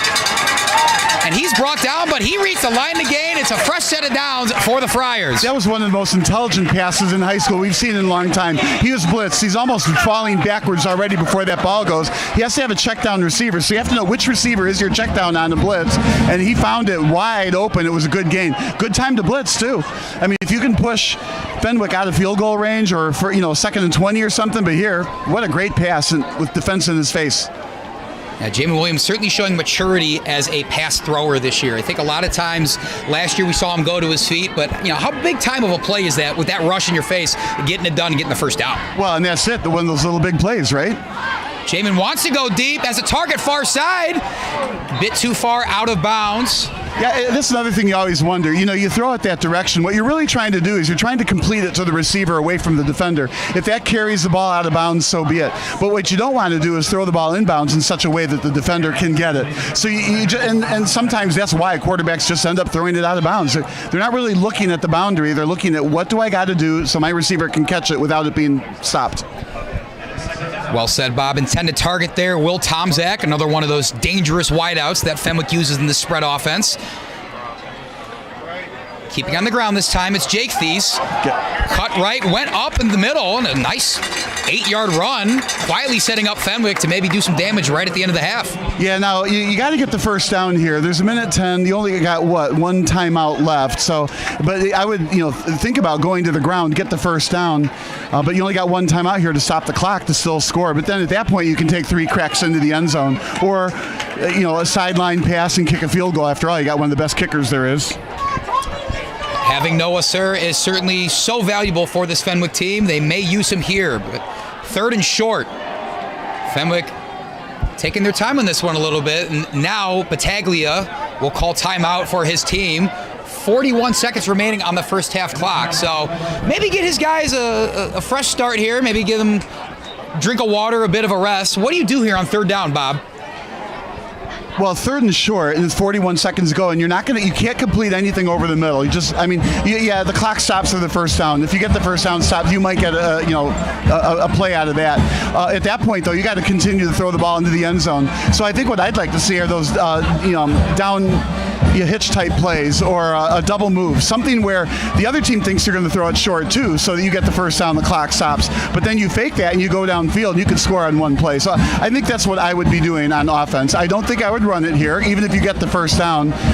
If you don't get the first down, it's almost over. And this Fenwick team showing some resiliency early. They're kind of in unfamiliar territory. Week 1, that win against DePaul Prep. The game finished 40-14. Fenwick was up 33-0 at halftime. Then, of course, last week, the East Avenue showdown against rival Oak Park River Forest. 35-0 victory. They have themselves in a bit of a dogfight here, Bob. Oh, well, both teams are good. We knew this was going to happen. This is the kind of game that you see flashed on the local newspapers. What top 5 games in the area.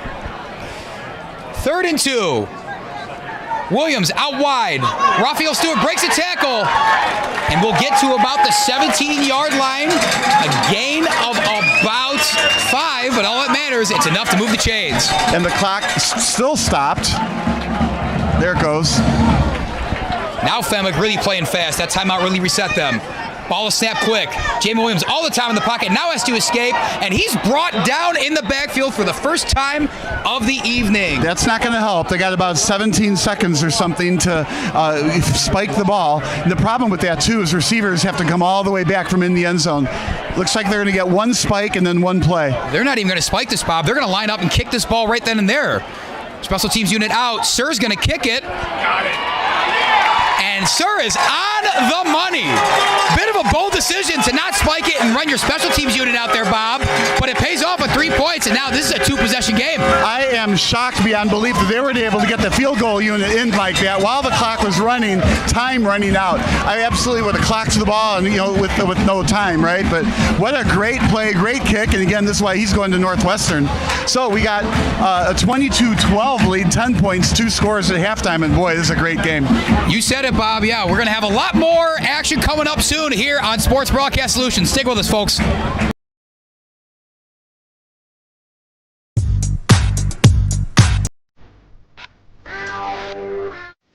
Sports Broadcast Solution.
Welcome back to Triton College in beautiful River Grove, Illinois. We've got quite the football game going on here, folks.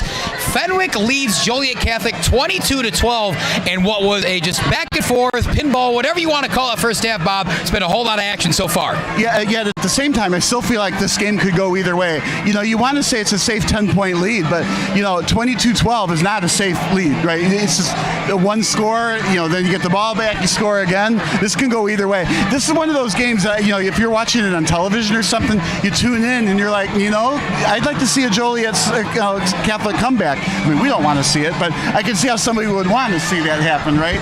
And unless Fenwick continues to extend the lead, it could be one of those whoever holds the last in the fourth quarter kind of wins the game. This 10-point lead is anything but safe. Now, here's what's fun. You got two good teams, right? So what they do is they go into halftime and they make the adjustments that they need to make. So the trick is, you know, do we know what they're going to do, or if we predict what they're going to do we actually indeed see it? But we were talking earlier, the last time that Joliet Catholic was 0-3 was 8 years ago? You know, that's a tall order. I mean, I'm sure Joliet Catholic went into this game thinking, you know, no panic. We win this game, we're 1-2, we're still in the hunt. But 0-3 against the tough competition that they play might not go well. Very signifying of the pedigree of team that faces the Fenwick Friars right now. Some stats on how we got here in the first half. Quarterback Jamin Williams of Fenwick, 7 completions, 9 attempts, 106 yards. He started the scoring off for the Friars with a quarterback sneak touchdown. Fenwick got on the board. Jake Thies twice, first with a pick six and then a 65-yard touchdown run. Noah Serves field goal as time expired, put them at 22. And for the Hilltoppers, Jaden Armstrong with a touchdown catch and a touchdown rush. Lucas Sivelnick for the Hilltoppers, 2 interceptions so far. Gonna need to see some better play from him if the Hilltoppers want to pull this one out. They will start with the ball as we continue the action from Triton College. Sarah boots it away. Well, this one didn't get out of the end zone for a change, right? We're going to go ahead and start the second half off. Ryan Haywood, field reporter. Yeah, hey guys, very interesting at the end of the first half. I was right in front of the officials and head coach Matt Battaglia for Fenwick, trying to figure out some non-calls going on. And this has been a trend in the first quarter as well as the second quarter. And I was just keeping note, and I was asking the coaching staff, hey, what's going on here? And they described it to me as strategy. So something to keep an eye on as we go into the rest of the game. But as you guys mentioned, a very close battle. Running back and DB for Fenwick, Tommy Thies' left arm was very bloody. He is good to go, but it just shows you the type of grit and the grudge match we find ourselves in, and I'll see you guys in a little bit. Thank you, Ryan Haywood. Once again, great reporting. And as we see Joliet Catholic with a second and short here, Bob, I will say I got to talk to Tommy Thies after the 35-0 win against OPRF last week. And even the game had been over for 20, 30 minutes. That young man is intense. I think we see it here tonight. Well, it does pay off. I'm intrigued by the bloody arm. You know, you're playing on turf here, so you get tackled and you scrape on the arm. That can easily happen. Somebody falls on the turf right there. We talk right? about the turf, and then getting tripped up in the backfield by that turf monster is Finnegan. You know, that turf monster exists everywhere, doesn't it, right? Anyway, so it was second and relatively short, but lost a couple yards there, so you got a little ways to go here, 3rd and 5. And again, not to dwell on this, but those little big plays, you're in one right here. You're down 2 scores. Now you're not down 1 score. You know, you punted away, you're down to score maybe, right? You're down 2 scores. You don't make a first down here. At some point in time, it's going to be 4-down territory or a whole entire game. JCA wanting to put points back in the board. Fenwick would love a 3-and-out. Sivelnick takes the pass, snap, and rolls right. Flag thrown in the backfield. Sivelnick will run it, and it's brought down at the line of scrimmage for no gain. Let's see what that flag is. I'm imagining it's going to go against the Hilltoppers. Yeah, it's got to be holding because that's where the flag was thrown. So it's going to be either declined and then 4th and 5, where they'll take the penalty and push them back 10 and 3rd and 15. I think I'd be inclined to decline it, make it 4th down, forces the punt. And here comes the punting unit. Because they can't afford to go 4th and 5 and not make it on a short field down 2 scores. Trouble is, Fenwick gets the ball and they get one of those long gainers, and they're not putting it, even if it's 29 to 12, it's not out of range yet, but that's a big number to overcome. Yeah, you called it how it is, Bob. Riker Chubik out there to punt for JCA. The Friars forcing a 3-and-out. Good punt. Chubik gets it to about midfield. We'll see if this one rolls like his last one. And it is down at about Fenwick's 46. Number 8, Michael Brown down there with the coverage. So up 10 with the ball relatively midfield. Now the clock management, we've talked about this before the half happened, was magnificent, right? They got the kickoff. It surprised the heck out of me that they didn't spike it and then bring the kicker in, but they did. Pro teams and college teams can't get the kicker while the clock is running sometimes, and they did here. I mean, it goes to show not only a good kicker, right, but very well coached team that they had the kick, the field goal unit ready to go like that while the clock was running. Matt Battaglia's team takes the field on offense. Jamin Williams will take it in the RPO, slings it out wide. Defensive secondary read it all the way. No gain for the Friars. And it's not over yet, but if you go 3-0, what a win this is to put on your resume before the end of the season. I mean, this is the kind of win that you look at and say, how far can we go? I mean, this is really the real deal of the team. Joliet Catholic is not an easy win to get. And once again, Joliet Catholic making it to the state title game in each of the last 2 seasons. State runner-ups in the last pair of years. Jamin Williams looks to the sideline to get the play call. That last pass caught by Cam Garrett for no gain, 2nd and 10. Now, I'm not saying slow the game down, but the clock ticks in Fenwick's favor. Williams in the pocket, uncorks one, downfield's got a man, just over the hands, number 10, Will Tomczak, the intended receiver. Do you like that play call, Bob, trying to really get it going early in the second half? Well, it's not only, by absolutely a great play call. It's not only that it wasn't completed, though. What that does is that stretches the defense. It also scares the bejeebers out of the defensive backs and the safety and the coaching staff, because if that goes in for a third score lead, that hurts, right? So now the defenders have to play off the receivers a little bit, and the short passes work. The clock runs, tick, tick, tick, you're down by points. So that was a great time for that long shot, and it was thrown inbounds, we might add. Jamin Williams trying to keep the defense honest there. We'll see if they keep it through the air on 3rd and 10. Yeah, we were talking earlier about the long pass going out of bounds. You're throwing it to the receiver. Well, he threw it to the receiver right at the sideline. If it was caught, it would have been in, and it was perfectly thrown. This time, Jake Thies the back on Williams' left. 3 receivers to his left. He'll fake, have to step up to escape pressure, dumps it off to Thies. And he's tackled for maybe a yard gain, but this one's probably coming back too. I didn't see it. There's more laundry on the field. There was a flag thrown on the play at about the 45-yard line. Let's see what the head official has to say. Well, no wonder I couldn't see it. It must be dirty by now. It's on the field too long. A holding penalty is the call. The defense of the Hilltoppers will decline. So 4th and long, Fenwick has no choice but to punt it away. So all that happened there was just a bunch of clock got taken off. Both teams had a possession. Some clock went down, and Joliet Catholic is going to have another chance, down 10. After that offensive outburst in the first half, and that first quarter, really, the second half starts off to be more of a rock fight. Noah Sir back to punt for the Friars. Well, we knew it wasn't going to be 52-48, right? Oh, fake? Nope, there it goes. Sir takes his time, sends a wobbly one through the air, goes short and to the right, and actually bounces forward to benefit Joliet. And batting that one to down it is Thies at about the 40-yard line. So pretty solid field position when it comes to what Joliet Catholic was faced with just a few moments ago. So this is their second possession of the half. Went nowhere on the first possession. But again, you're only down 10. I don't want to say you can smell it in the air, but you just feel like Joliet Catholic is going to close the gap somehow in this game. And like I said, it's going to be a close one at the end is what I'm projecting. We'll see what happens. And the adjustments at halftime are so important. Let's see what they do different this half now. Maybe perhaps more running, less passing. Starting off in the I formation. Up the middle, this time for JCA Craig Peacock, but he is stopped right where he got the ball. Yeah, and if you're going to go to more running instead of passing, well, Fenwick can stop those plans pretty quick with 2 or 3 stops, and you got to punt again. Yeah, that defensive front has been mentioned multiple times by you tonight, Bob. I'm seeing that's number 90 up front, Zakomo Mbewe, and 2 others that have really been shoring up the interior for the Friar defense. Yeah, they just have a history of that 3-down lineman of being very good at stopping the run. You wouldn't expect it because you're looking at 5 or 6 blockers, and they still stop the carrier. Keeping it on the ground. On cue. Another rush for no gain, as we just talked about that Fenwick defensive front. Craig Peacock unable to find any room. I think if you watch this game and if you want to do a scouting report kind of a thing, I think against Fenwick, you need to find a way to run wide, run action reverses. Yeah, and I don't want to be like continue to run across the field, but I think what you end up doing is you get those linemen tuckered out, right? Even though they can rotate players through, they get them tired, and then later in the game they can't pursue as well. So after 2 plays showing run in the I formation, JCA splits it out wide, trips to Simmelnick's right. He takes the snap in the shotgun. Hesitates, now will step up and try to get it with his legs.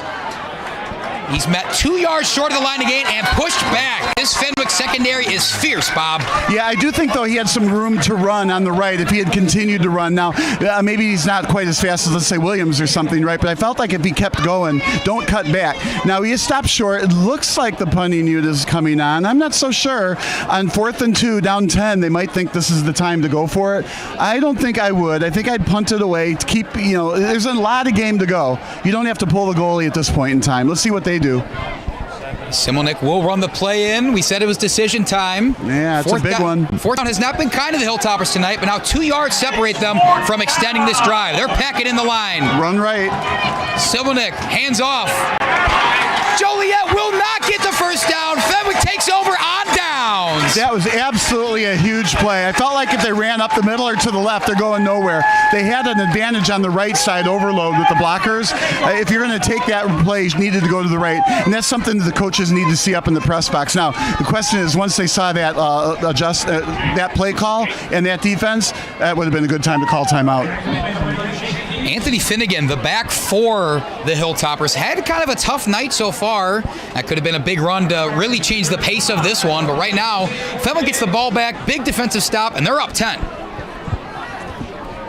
The kids on the sideline here who are playing football on the track, they made a really nice catch and well defended. The future of Friar football, maybe. We're seeing it right here in person. Williams takes the snap, hands off to Thies, breaks one tackle, evades another, real estate in front of him.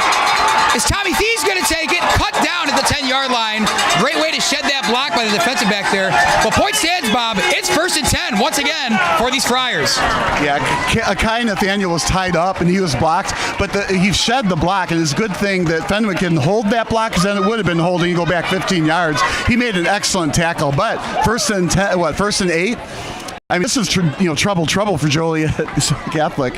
Yeah, 1st and goal actually for Fenwick, even better. Yeah, this is ill-advised non-punt. Can Fenwick make them pay for it? Williams takes it himself on the read option. Will charge ahead for a pair of yards. Yeah, he got smushed in the middle. I think maybe the right read on that was go ahead and run to the right. But that's that run option. You read what you want. You look. You're keying on a player, whoever it is, the linebacker, the nose tackle, something. If they go one way, you do the other. In that case, the read was run up the gut. And so the back in there now. We saw Tommy Thies break off that run to put them in this great spot. It's Jake Thies in there alongside Williams. Will he get his 3rd touchdown of the night? Williams tosses. It's caught. Fenwick. 4-6. Number 13. Jonathan Pavilon puts 6 on the board for the Friars. What a great pass over the middle. Again, the people that wonder, the defense, you don't want to stay behind the receiver. You want it to go over your head if he's going to catch it, not give him the whole breadbasket to put the ball in. So just wasn't covered well. Good pass. That's going to hurt. 28-12 now, probably 29 soon. Fenwick loves those run-pass options, and when they have a man that open in the end zone, why wouldn't you? Yeah, it was like a basketball player where you're shielding the guy behind you. You're screening them. Noah Serra on for the extra point. And he put that into the next county. And like you said, Bob, yes, sir. 29-12. Fenwick leads with a little under 6 minutes remaining in the 3rd quarter. While we have you folks, Ryan Haywood, our field reporter, is going to give us another update. Yeah, hey guys, injury update for the kicker punter for Fenwick, JP Bordeaux Walsh, out for the rest of this game with a knee injury. He is on the sideline icing it up. We hope he gets better soon. Certainly a bad hit he took in that 1st quarter. Otherwise, for JCA, head coach Jaworski commentating to the sideline to stay up, keep everything going, keep the hype going, keep the communication and the flow going to hype the guys. Still plenty of time left. Of course, not looking good, but of course, I will see you guys in the 4th. Ryan Haywood, thank you once again. It's an important decision to make from Ryan. JP Bordeaux Walsh went down on that first botched extra point. So that's a new holder in there for Fenwick. We're going to have to keep track of who that is there, getting the ball down for Noah Sir. Well, and that's difficult when players play multiple positions, but it's absolutely not uncommon to have a punter also be the holder, right? But yeah, you risk some injury, and you always have to have a backup option. Every now and then you see a linebacker or a tight end punting or kicking, and if an injury happens, now what do you do? Of course, I always joke about it. We'll raid the soccer team. Talent can come from anywhere, especially when it comes to special teams. Now, JCA getting the ball back. Lucas Simelnick will try to lead this team to try and overcome the 17-point deficit they find themselves in. Do you come out playing fast, Bob, or do you kind of try to establish a couple first downs before you really let it fly? Yeah, I'm that coach that I always like to, whatever the game plan is, you keep doing it. So if you want to keep, the defense off balance, continue to do that. So you don't change your game plan. I mean, adjust it at halftime, but not change it. Simelnick will take it. All the time in the world will step up and run. Daylight to the middle. Maybe broke too hard on that cut. It's that turf monster got him a second Turf time, monster right? Defense, Liam Cahill was ready to make the hit up the middle if he stayed on his feet. Maybe he saw that coming and decided, I think the turf monster is a better choice. But anyway, third? Second down. It'd be second down at about 6. A player coming off for JCA, that's number 58, Jack Lynch, the O-line who went down. Trainer's going to attend to him on the sidelines. Yeah, the injury bug in a game like this, where everybody is so talented, fast, large, it's tough, and it changes the game outcomes too, depending on who gets hurt. I mean, even the kicker, instead of a 50-yard kick, it's squibbed to the 20 yards or something. Fighting in those trenches is no easy task. Yeah, when those linemen go down, you know that they're hurt. That's for sure. Nobody wants to come out of these games. JCA back. Going to show the spread a little bit even more. Simelnick wants to throw over the middle and does. A bit low. A lot of Fenwick defenders surrounding that ball, Bob. Well, and the reason for that was because there were 4 Joliet Catholic receivers all in the middle of the field.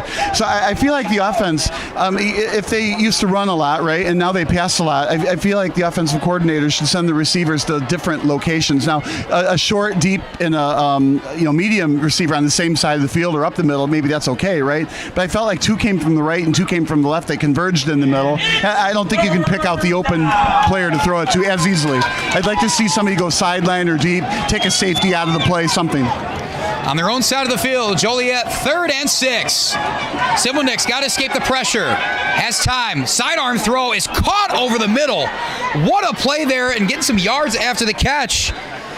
Number 8, Michael Brown, just an impressive pitch and catch there when they needed it most from the Hilltoppers. Yeah, he went back across the middle. Now, why was he open, right? The 4 receivers on the field were all over the place. There was somebody deep, took the safety or 2 safeties out, right? There was a back that went off into the flat, who, by the way, was wide open if he wanted to pick up the first down there. Instead, I'm going to say it, he got greedy, but successfully greedy, throwing deep across the middle. But there's where the receivers are totally spread out and somebody was open. A tremendous display of the arm talent Simelnick possesses. You see why the Hilltopper OC trusts him to go ahead and out there and fling that rock. Another lineman into the game for the Hilltoppers. And we talked about that too. As the season wears on, the passing offense takes longer to come to fruition. So, and unfortunately, if they end up 0-3, it might be too late for that passing offense to come to fruition. But it is a change for them, and they're doing well. But they are playing against good teams. And Fenwick's defense just is shutting down the run, turning Joliet Catholic into a one-dimensional offense. And right there, one of the few mistakes we've seen from Fenwick's defense. Offsides the call, so now 2nd and 5 as JCA makes their way into Fenwick's side of the field.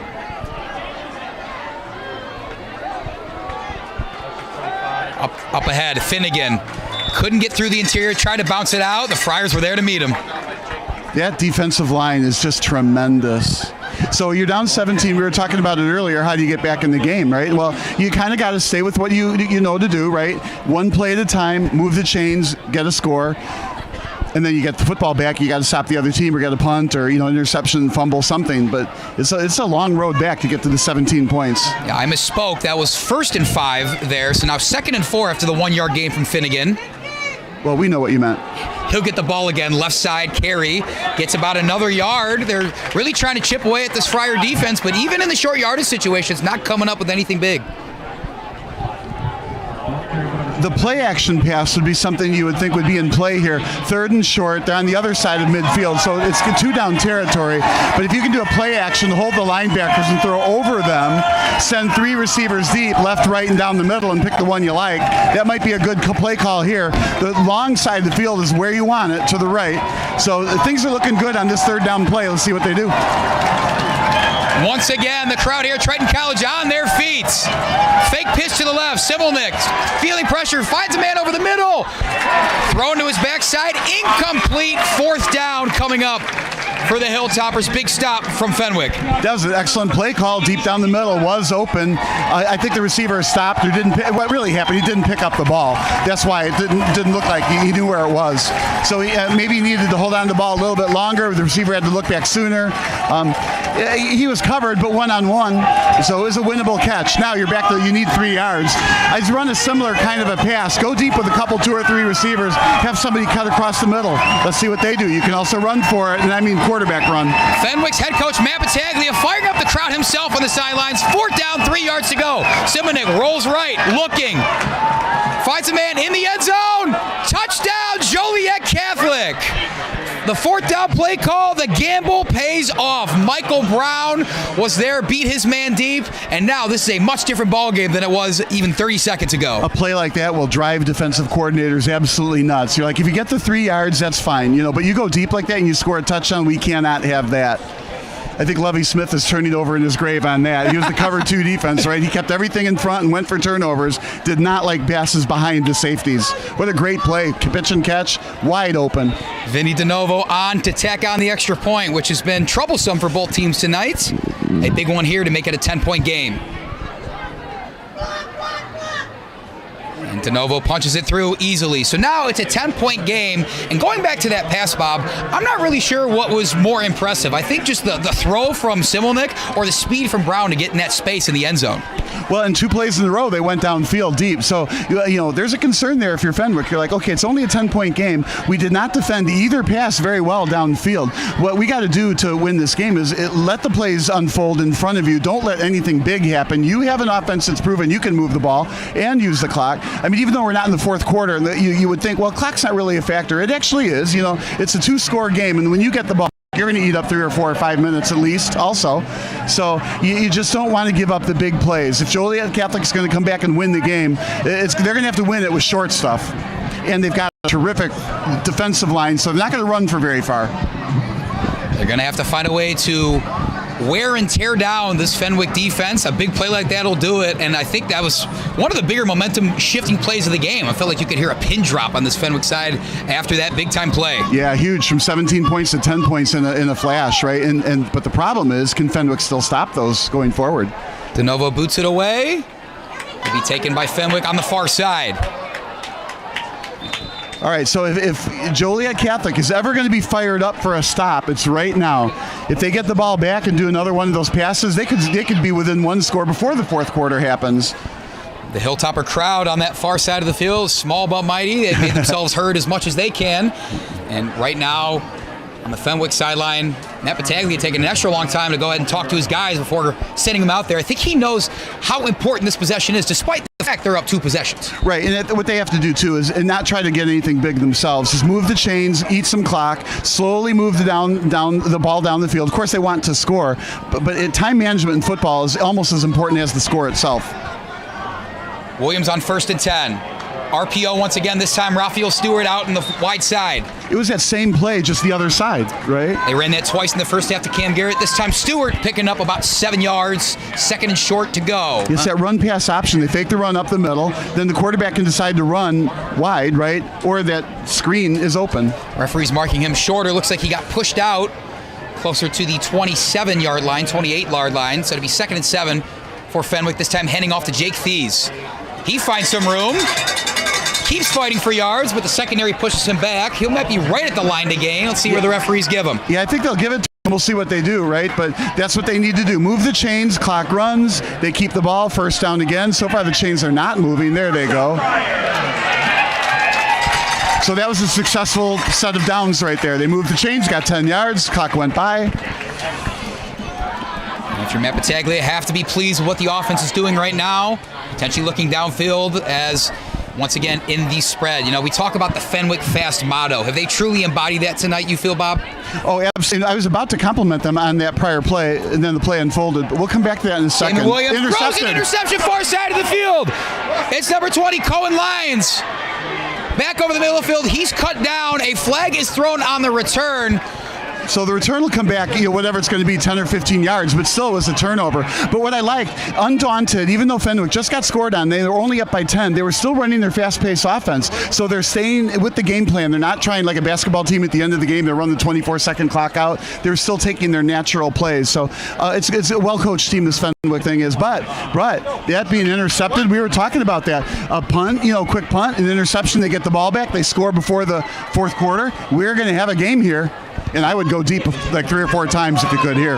So that penalty flag we mentioned was picked up by the referees. So now Joliet Catholic starting with great field position on Fenwick's 46. And momentum in their favor despite being down 2 scores.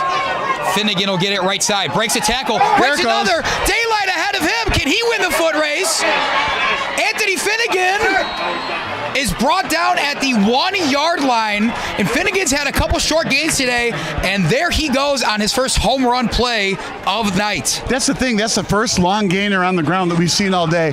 We were talking about tiring out the front line of Fenwick. I don't know that they are tired yet, right? But they let him get through. Finnegan down to the 1-yard line, tackled from behind, landed on his knees before the ball went into the end zone. He tried to stretch it out, but all right, now you're at the 1-yard line. I think you're running it in. Punch it in. Don't pass here. Just punch it in. We have a player down for Fenwick on the near side of the field in the end zone. Maybe one of those players that chased down Finnegan on the long run. I did that one time, chase somebody down from behind, and what happens is their back feet end up hitting you in the mouth. You have to be careful how you run somebody down. You can't just land on their back foot. It can be a scary situation. So as the trainers tend to him, with 1:49 left in the third quarter, your score is Fenwick 29, Joliet Catholic 19. And to his feet, actually, we'll stick with the action. That is number 28, Aiden Williams, a senior, listed as both a running back and a defensive back. We called his name numerous times last week in that win against OPRF. A huge miss for the defense here, but they're going to have to find a way to stop Joliet Catholic if they don't want the Hilltoppers to gain all the momentum in the world. Handoff. Finnegan absolutely eviscerated in the backfield. Charging through that hole on the left side. Tommy Thies laying the hammer down, Bob. I could not think of a better word than eviscerated. It's got all 5 syllables, but boy, you nailed it on that call. He eviscerated the defense and flattened them. That runner is a pancake. Pancake's a good way to describe it. Finnegan, perhaps, jazzed up after that long run he had, gets sat down right there from Thies, who, again, going to Miami of Ohio for very good reason. But more importantly, right here, right now, first and goal from the 1 turns into second goal from the 4. And the way Fenwick's defense looks tonight, it's not a sure thing. Well, it changes the complexion here. Now you're thinking about play action and throwing it. Then you're looking at possible interceptions, a sack. Similik sends a man in motion. Does the same. End around play. Broken up in the backfield. It was Tommy Thies on the last play. Guess who this time? Jake Thies. Huge tackle for loss there. Third down and a long goal to go. It's going backwards from the 1-yard line to the 5-yard line. Now it looks like about the 9-yard line. So 3rd and 9, probably have to throw it in. Now the question is going to be, do they want to throw it in twice and go for the 7? Or if they don't make it on this one, kick the field goal and pull within 1 score. That's going to be a tough decision because you don't often get this close to the end zone where you want to give up and just take the 3 points. The Bears didn't do it this weekend. You wouldn't expect Joliet Catholic to either. The third down chance starts. The noise level rises at Triton College. Simmelnick takes a snap. The roll to his right. Man in his face throws back across his body. And it's caught! Are you kidding me? It's number 99, Ian Campbell. Touchdown, Hilltoppers, and another gut punch to this Friar defense who's been tremendous all night long. We're going to be within 3 points here before the 4th quarter. We knew it was going to be one of those games where the last possession is going to win it. But he rolled to the right, and I'm surprised yet again. He threw back against the grain towards the middle. That was where the open receivers were. 2 receivers were over there. It's Ian Campbell with his 6'3" frame that came up with it. Vinny DeNovo on attack, the very important extra point on, which he successfully does. Yeah, so he put that into the next zip code too. He absolutely did. So DeNovo's kick makes this 29-26 Fenwick. What a different game we've had in the last couple minutes versus what we saw in that first half, Bob. Well, and the big change here, Joliet Central Catholic, I knew I was going to say that one. Joliet Catholic continued to stay with the run, pound up the middle. They were gaining 1 and 2 yards at a time until finally Finnegan broke it. Sure, he was tackled at the 1 yard line, but the damage was done. So we'll see if Joliet Catholic continues to hammer the ball. Again, back only down by 1 score. The passing attack is effective, but an interception brought took 1 set of downs out of the game. But now they're giving the ball up ahead. Just down 3. We're before the 4th quarter, but not by much. 2 seconds separate us from the final frame here at Triton College. So if we see a return from the Friars, it'll be the final play of this 3rd quarter. It's fun to watch, predictions come true. We thought they could pull within 1 score before the 4th. And here we are, receiving that for the Friars is Tom Zach. And he's gang tackled at about the 26-yard line. That brings us to the end of the 3rd quarter. Your score right now, Fenwick 29, Joliet Catholic 26, right here on Sports Broadcast Solutions.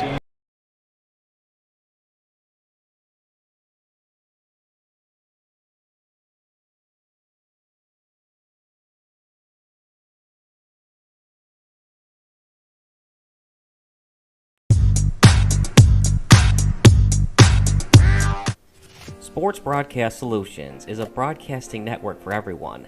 At SBS, we offer a professional broadcasting experience for the non-professional athlete. Just like the pros, we offer everything for you. Play-by-play commentary. A no-hitter at Kane County Stadium. 15 strikeouts, 1 walk, 1 error, and that's it. Color commentary, highlight reels, recruiting videos, and much, much more. Unlike our competitors, we zoom in on the action and always have a live... Back here at Triton College, Fenwick leads Joliet Catholic 29-26 with just 12 minutes to play. We're getting another report from our man on the field, Ryan Haywood. Yeah, hey guys. Fenwick DB number 28, Aiden Williams, gingerly walked off towards the end of the 3rd quarter. It is a right leg injury. The coaching staff was coming to him, talking to him, see if he could feel it out. So the training staff currently stretching him out on the sidelines. He is questionable to return. On the other side of the field for JCA, that sideline is hyped up. It is a 3-point game, of course. Cone Lines leading a chant on the sideline, kind of rallying the troops. We are in for a very interesting end, so guys, take it away.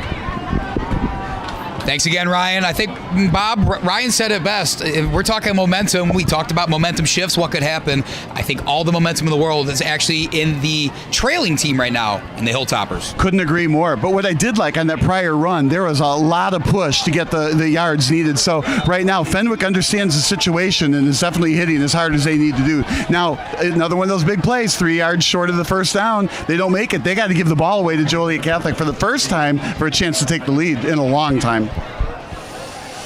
Fenwick has a pretty good punter. Of course, Noah Sir is going to Northwestern to kick, but he can punt the ball pretty solidly. You don't have to rely on your punter here, though, to flip the field. You're hoping your offense can at least muster a little bit of production and maybe put some points on the board. But right now, that remains to be seen. 3rd down, 2 yards to go. Williams in the shotgun once again. Hands off ahead to Thies. Now, they like to give the first down when you get close, but I don't think they're close enough to get the first down. Referee did signal his arms like he was stopping the clock. They're waving it out of the first down. That's a very, very forgiving gain on 3rd down. First down Friars, perhaps a generous spot. Yep. I do think if Coach Jaworski of the Hilltoppers over there wanted to argue it, he'd have a case, but I think we're going to play on anyways, Bob. How big is that couple inches right there? Well, and that's what we're talking about, right? That could be the difference between punting it away and giving the ball to the other team or holding on to it. So now they get 3 more downs. You never know. They could get 6 yards or what do they need, 65 for a score. So that was a huge, and I'm going to say referee decision. But that's not uncommon in high school. It's not like they were robbed. Williams seeing pressure, has a man up top, connects! It's Tom Zach, brought down at the 30-yard line. Fenwick, another big gain, and another 1st and 10. That's like your worst fear after a generous first down like that, get 30 more yards. So now 30 yards away from, if you don't score a touchdown, you're getting in range for a field goal. So if you'll go up by 6, that's a big difference compared to up by 3. In coverage there was Cohen Lyons. He had the big interception on the series prior. This time, though, looks like Tom Zach got the best of him. And that's a damper, right, for Joliet Catholic. They're getting back into the game. They're only down 3, and then that happens. You know, the fans are in it. The team is in it. They're going crazy on their sideline, but that was a big gainer. On the ground, Thies trudges ahead, falling forward, really good at staying up, even as he's falling down to just gain those couple extra precious yards. It's so hard to tackle a running back when he's like below your waist, you know, continuing to run forward and gain yardage. Very good runner. So Fenwick was playing with pace before. They're still going to go in the no-huddle set, not playing as fast. I think they remember, hey, we have the lead, and it's the fourth quarter. I do like it, though. I like that they're continuing to maintain the normal offense. And, you know, you're in high school, right? So you don't have time to practice absolutely every different style of offense. You've got runs, passes, shotgun, pistols, your runs. On the read option, Thies once again. It's Jake Thies that's going to be pushed back.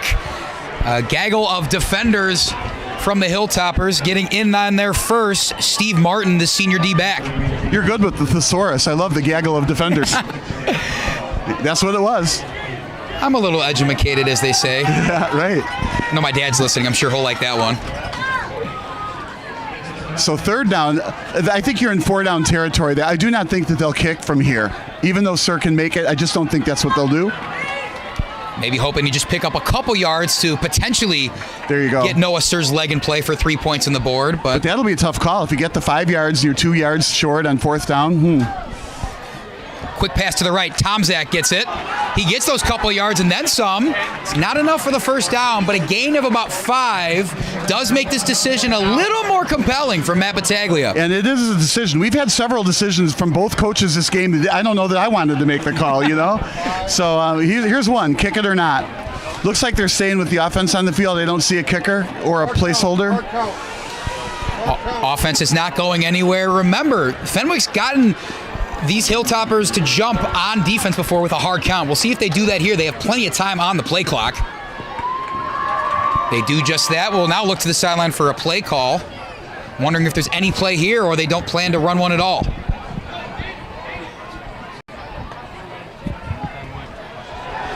Play is ran. Tommy Thies up the middle, pushes forward on the second effort. It's the little things that matter, and those little things matter for a first down right there. I thought for sure he was stopped cold. Then he spun and he fell forward, and the whole pile helped push him. That's a huge first down. We'll see how this plays out with nearly 7 minutes to go in the game. You have a first down. You've got the lead. More clock is going to get used no matter what happens, and a good chance to score another score. And if you score a touchdown, I mean, without saying it's over, that's a little too big to overcome. If Fenwick goes down and scores a touchdown right here, that could be the play we could point to and say that won them the game in the fourth quarter. Meanwhile, they've had a couple on this drive that you could point to for game-changing type plays in the fourth quarter. Absolutely. Williams will take it in the shotgun once again. 6.5 minutes remaining in the game. RPO over the middle. Tom Zach caught. Touchdown Fenwick. And there it is, Bob. The going for it on fourth down pays off. Fenwick's up. Big time in this one. Absolutely huge, perfectly thrown ball, a deep slant, right in his hands, perfectly caught, couldn't get caught from behind.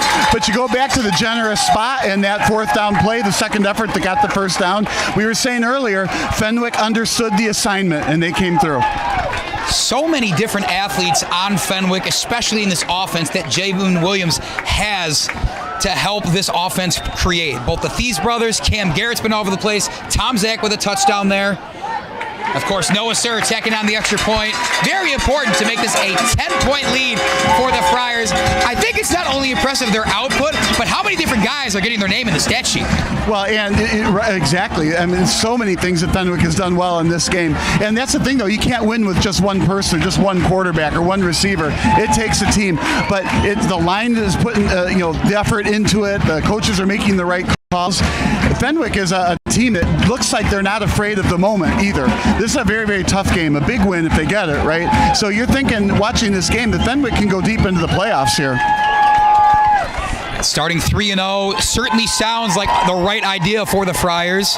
And keep in mind, Fenwick's got a pretty tough schedule coming up. The next game, they're playing Montini Catholic, state Class 3A champs last year. They beat them last year, but still, a tall order to go in and defeat a defending champion. Well, and that's why, the teams like that, they have, whatever the level is, they've at the heart of a champion. It's hard to beat them, but that's why you play these games to get prepared for your championships at the end. It doesn't work to play a light schedule and you think, okay, we'll just win at the end. Sir with a solid boot once again. That one might not even land in the field of play. Yeah, I think we know which way the wind is blowing. It's got to be from left to right because that other kickoff from the other side didn't make it, past the end zone. Every kick from the left side did make it into the end zone. A great kickoff kicker. So 6:34 left on the clock. And he's going to get nothing but better as he works out in the weight room, gets older, stronger, and of course at Northwestern, smarter. Can't say that a lot of Big Ten schools. I say that having gone to one of them. It's not important which. Anyways, Joliet Catholic, Lucas Similek will take this offense and try to take him down the field to get back into this one. They'll hand off to Finnegan, who is just absolutely stuffed. Mike Murphy throwing him down maybe a little too late. Well, I would agree it was a little too late, but I think that's on the referee. I would have blown that whistle. Then that hit doesn't happen. But you know what? That's also how Fenwick got the first down earlier on that second effort. He looked like he was stopped cold. You should probably blow the whistle, but the second effort, no whistle, got the first down, which resulted in the score. So we have a player down on the far side for JCA. Looks like a cramp.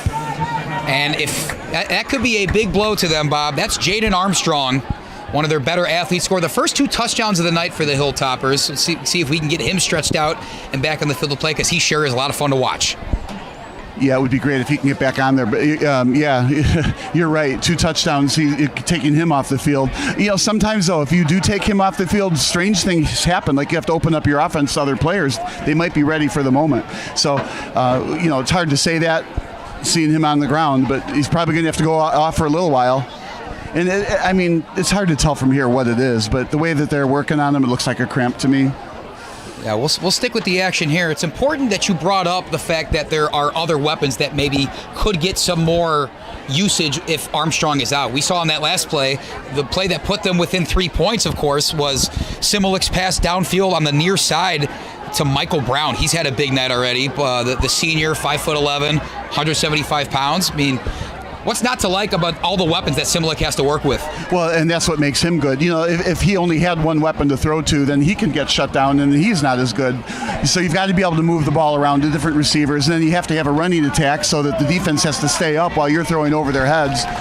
So you need diverse offenses, and of course, Fenwick, you have a good, solid front line to stop the run. But I don't think Joliet Catholic's going to run too much more of this game, even though it looked like that might be the way back into the game. They're down by 10 points, and they need to get some chunk yardage here. So Armstrong's off the field for JCA. Similek drops back, rolls right, uncorks one downfield, double coverage. Incomplete, looking for a flag there. The intended receiver, Michael Brown, who scored the last touchdown for them. A flag was in the backfield. Let's see what this head official has to say. That's too bad. It was going to get caught, and then it got called back. But Brown on that pattern, he to me looked like he slowed up. I'm wondering if he slowed up on purpose, hoping to get run down from behind, because it looked to me if he kept going, he would have had it. So that also tells me, is it possible he wasn't tracking the ball? He just didn't see it, and he kept with the pattern until the ball finally, hit the ground near him. But whatever, this play is getting backed up, making it harder and harder for Joliet Catholic with less time on the clock. That play call may be showing that JCA feels that time is of the essence. That was a pretty big swing there. They didn't quite connect, but if they do, it really changes the dynamic of this one vastly. Yeah, I do think they have to take that swing again. Second and long. Similek, center screen over the middle. It's Finnegan. Blockers in front of him. He cuts up.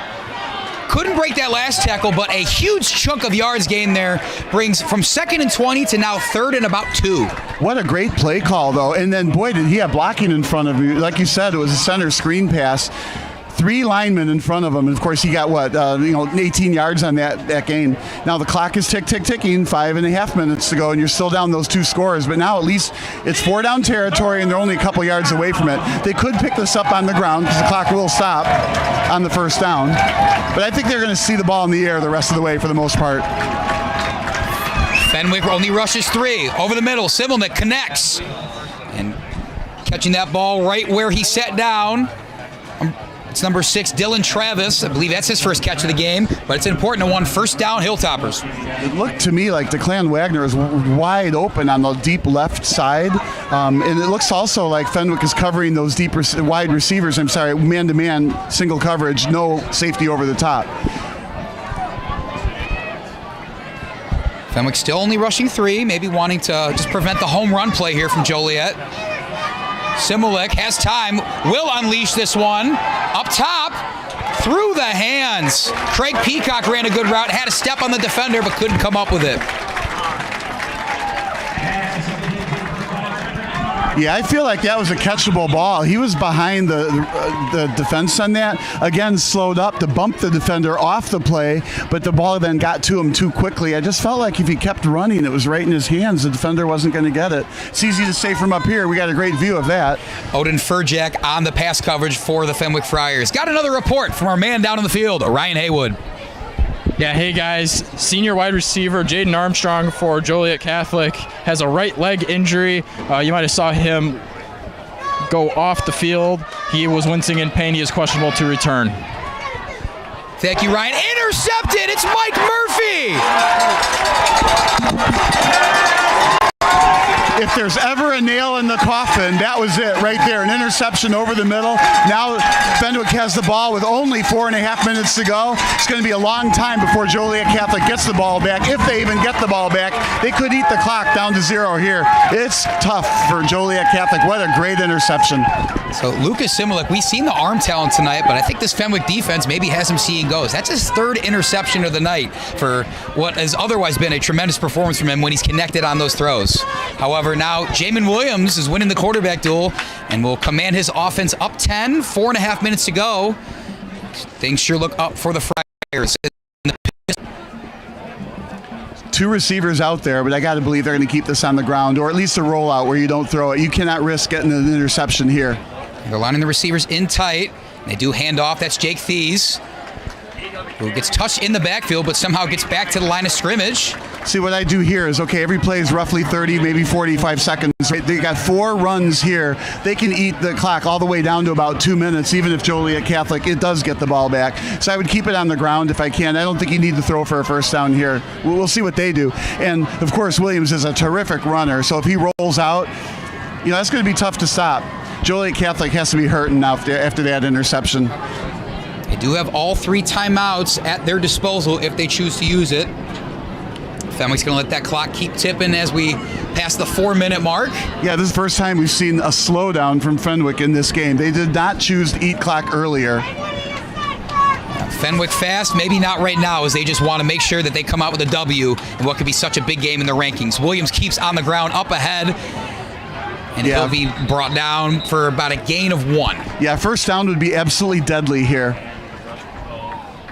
Yeah, it's one of those things where Fenwick, they're not playing for a touchdown here. They believe the touchdown line is right there at the 26-yard line. And we mentioned the timeouts before. The first timeout used from Joliet Catholic with 3:29 on the clock. Their defense has certainly had to put in a lot of work tonight.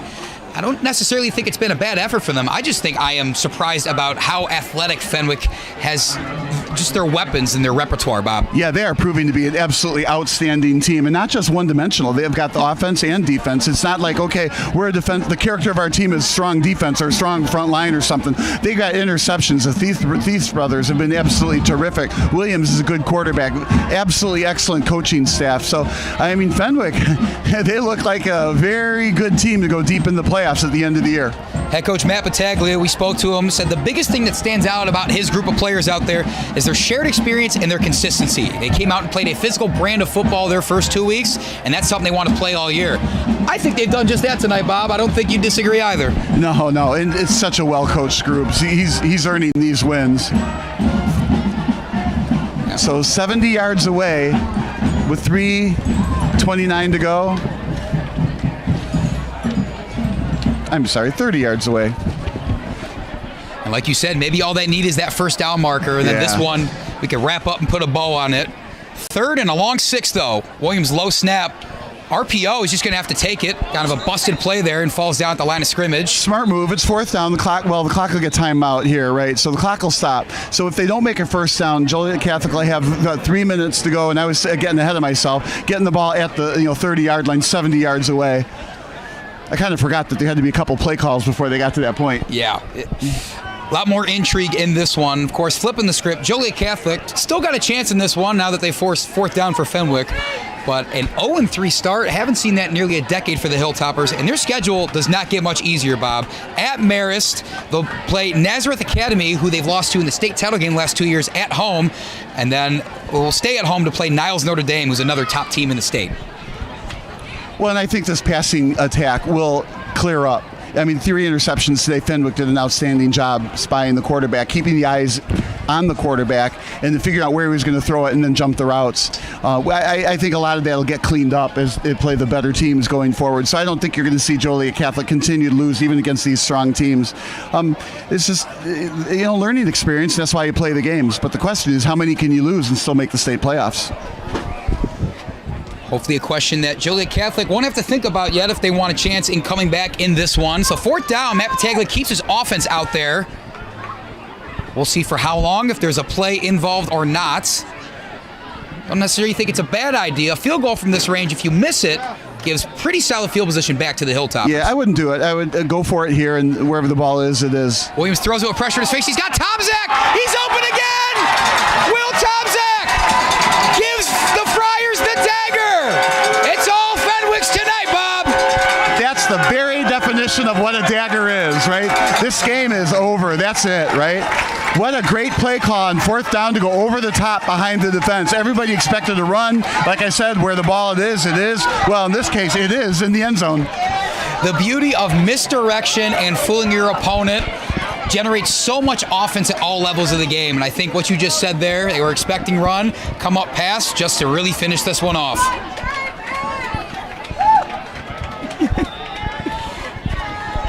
42-26. This is a giant win. This isn't just a lucky, you get a last-minute field goal at the end of a game. Hold is good. Kick is even better. Noah Sir makes it 43-26 Fenwick with just over 3 minutes to go in this game. Bob, I know we expected a great game no matter who was going to win. I don't think either of us expected quite the performance we've seen from this home team in the Fenwick Friars. No, and they, like I said it earlier, they absolutely understood the assignment. They were ready for this game. They were on a mission. They had a terrific team, 2-0. Now it's going to be 3-0, and they had a chance to, put Joliet Catholic away, and they did. I thought it was going to come down to the last possession, and it didn't. So they played an outstanding game here. If you are Joliet Catholic, of course, dropping to 0-3 looks bad. But again, if this game doesn't go their way, the 3 teams that they have played so far, top teams in the state, Fenwick might be even better than advertised. What do you say in the locker room to kind of remind you guys, we have a goal to go out there and make the playoffs and do some damage? Well, that's the first thing you start with. Fenwick was a better team than we expected, and they did really well. You still played well. You just lost to a good team. Okay, you're going to play other good teams. We need to fix, corrections in these, 2 or 3 areas. This is what we're going to do different in practice and in the games. And I think the coaching staff at Joliet Catholic is really, really good. So they're going to make those adjustments as the year wears on. Noah Sir boots it out the back of the end zone, And that is such a weapon when you're a kickoff team. Not once did the other team get to make a return to whatever, the 35-yard, the 35-yard line, the 40-yard line. It's always at the 20, always 80 yards away, and you have no fear of special team touchdown on the kickoff. 3:15 to go. This Joliet Catholic offense takes the field for what could be their last drive of the night. Without Armstrong. Nope, he's on. Similik almost intercepted. Armstrong is back on the field on the near side. So that is interesting. Jaden Armstrong re-enters, probably Joliet Catholic's most lethal weapon. But the real story of that play, number 28 for Fenwick, Aiden Williams, who was hurt before, re-enters the game and almost makes a game-sealing pick 6. Well, on defense, that's what you're hoping for. I mean, you dream of that, right? You've already won the game, so you can jump the route, right, and go for the interception. If it gets caught behind you, well, you're up 17. It's not the end of the day, but yeah, you're dreaming of this moment. It's like in basketball. You're dreaming for that 3-point shot down by 2 with a second to go. Yeah, with drawing similarities to last week, Tommy Thies' scoop and score finished off the rival OPRF for Fenwick. Meanwhile, Similik in the pocket, pass over the middle, overthrown. He had Dylan Travis in that post route in between the two safeties. And we talked about that earlier. They did it. They sent a guy deep in the middle. They sent somebody down the left. They sent somebody down the right. And then the quarterback has to pick what he wants. There's two safeties deep, and of course some cornerback is going to run with the receiver. But that's what you do. You flood deep, and you pick the one that you think is open. And I think you have to have some kind of a crossing route, whether it's a deep cross or a short cross. And then you've got one more receiver out in the flat, and you have nobody's going to blitz at this point in time either. So you don't need an outlet receiver necessarily. Fenwick content with playing back and a little bit of prevent. They only rush 3. Near side, Armstrong, who's back in the game, makes a catch. Brought down quickly, Odin Furjak, who's done a great job all night, whether it's been on him or another one of Joliet Catholic's athletes. Catches enough for a first down, and the Hilltoppers are going to move quick. Yeah, nobody really cares on Fenwick that they got a first down. They just want to keep all the plays in front of them. And that was exactly that. The ball got caught, inbounds, tackled inbounds, clock keeps going, well, except for the first down and stoppage. 2:45 to go. Similik rolls right, seeing some pressure, back over the middle of the field. That one's in the breadbasket of Armstrong, cannot come up with it, perhaps sensing the footsteps of a couple Friar defenders over the middle. Yeah, or perhaps it was thrown just enough behind them that he just couldn't reel it in. But that's what we were talking about. They sent 2 players deep this time and then sent Armstrong over the middle, just unfortunately incomplete. The only good thing about that being incomplete, while the clock isn't running, while he's getting tackled in the middle of the field, you'd like to be able to throw the kind of pass where you're headed out of bounds and then you go out of bounds after the catch. Once again, story of the game has to be the Fenwick defense. I know there's 26 points on the board, but I think a lot of the momentum shifting plays today have been because of the 11 guys in the field right now. Yeah, you've got a hard task. Hang on, we'll talk about it in a sec. Similik airs it out, a bit too deep. The double coverage was there for Fenwick. Once again, wanted to dial up Craig Peacock on that far side. Of course, we're as unofficial as it gets, but which Thies are you going to give the MVP to? Yes, maybe is the answer there. In all seriousness, I kind of want you to speak on this too. 2 tremendous athletes that on both sides of the ball. I mean, you can not. It's not one of those times you can kind of see their impacts. No, these are guys that are making the highlight plays and being that X factor on offense and defense. Well, and that's the words right there, on offense and defense. Hunter won the Heisman Trophy. It's just like Travis right? Hunter yeah, did, yes. Right. So you got offense and defense, absolute playmakers. They're not just taking up space on offense or defense, but they are the players making the plays. Right side pass, too wide on 3rd down, brings up 4th and 10, 2:20 to go. Fenwick still leads 43-26. So if this pass isn't completed for 10 yards afterwards, it'll be just a merciful end of running 2 minutes off the clock.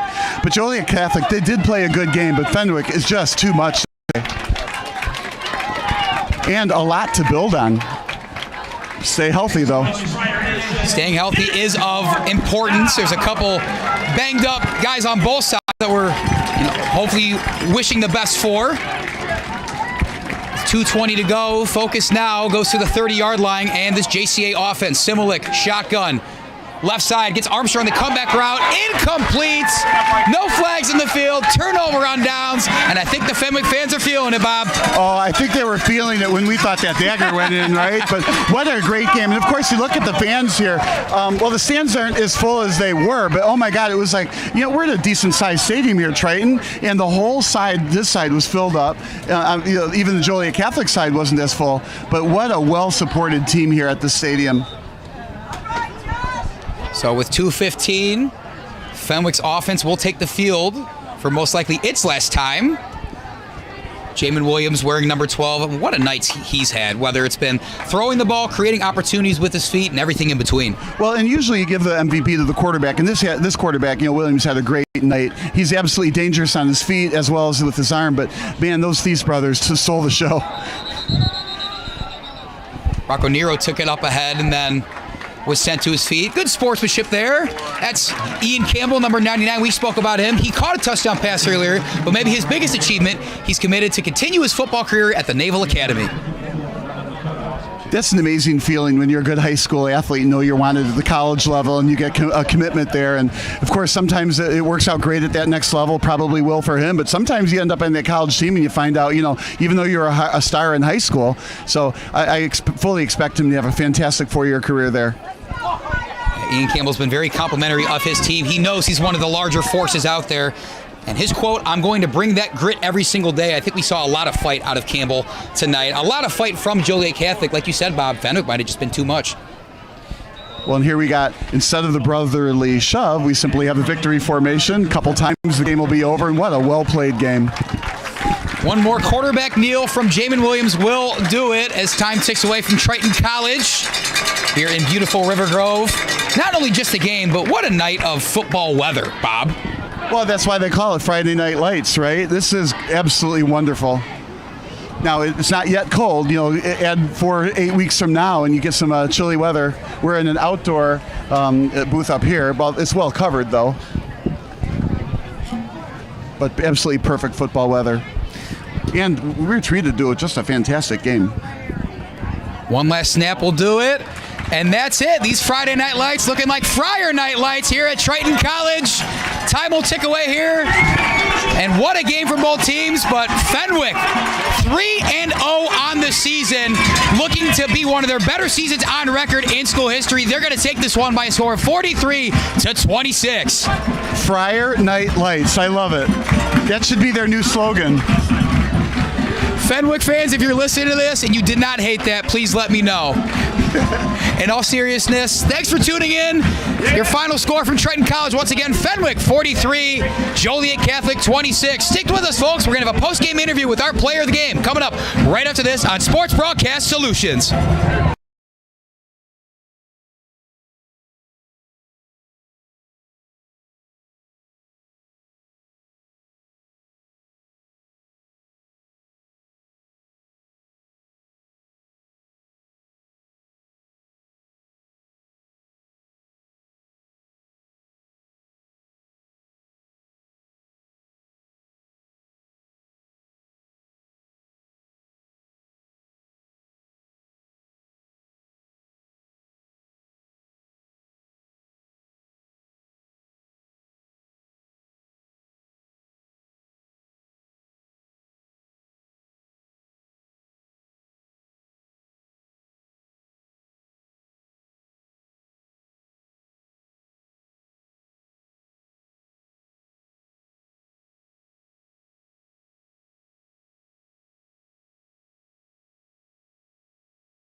Welcome back to Triton College, folks. A 43-28 win for the Fenwick Friars over the Joliet Catholic Hilltoppers. Our Sports Broadcast Solutions player of the game standing next to me, Jake Thies. Jake, what a big win for this program against another program that has been a state contender in years past. How does this feel for your team?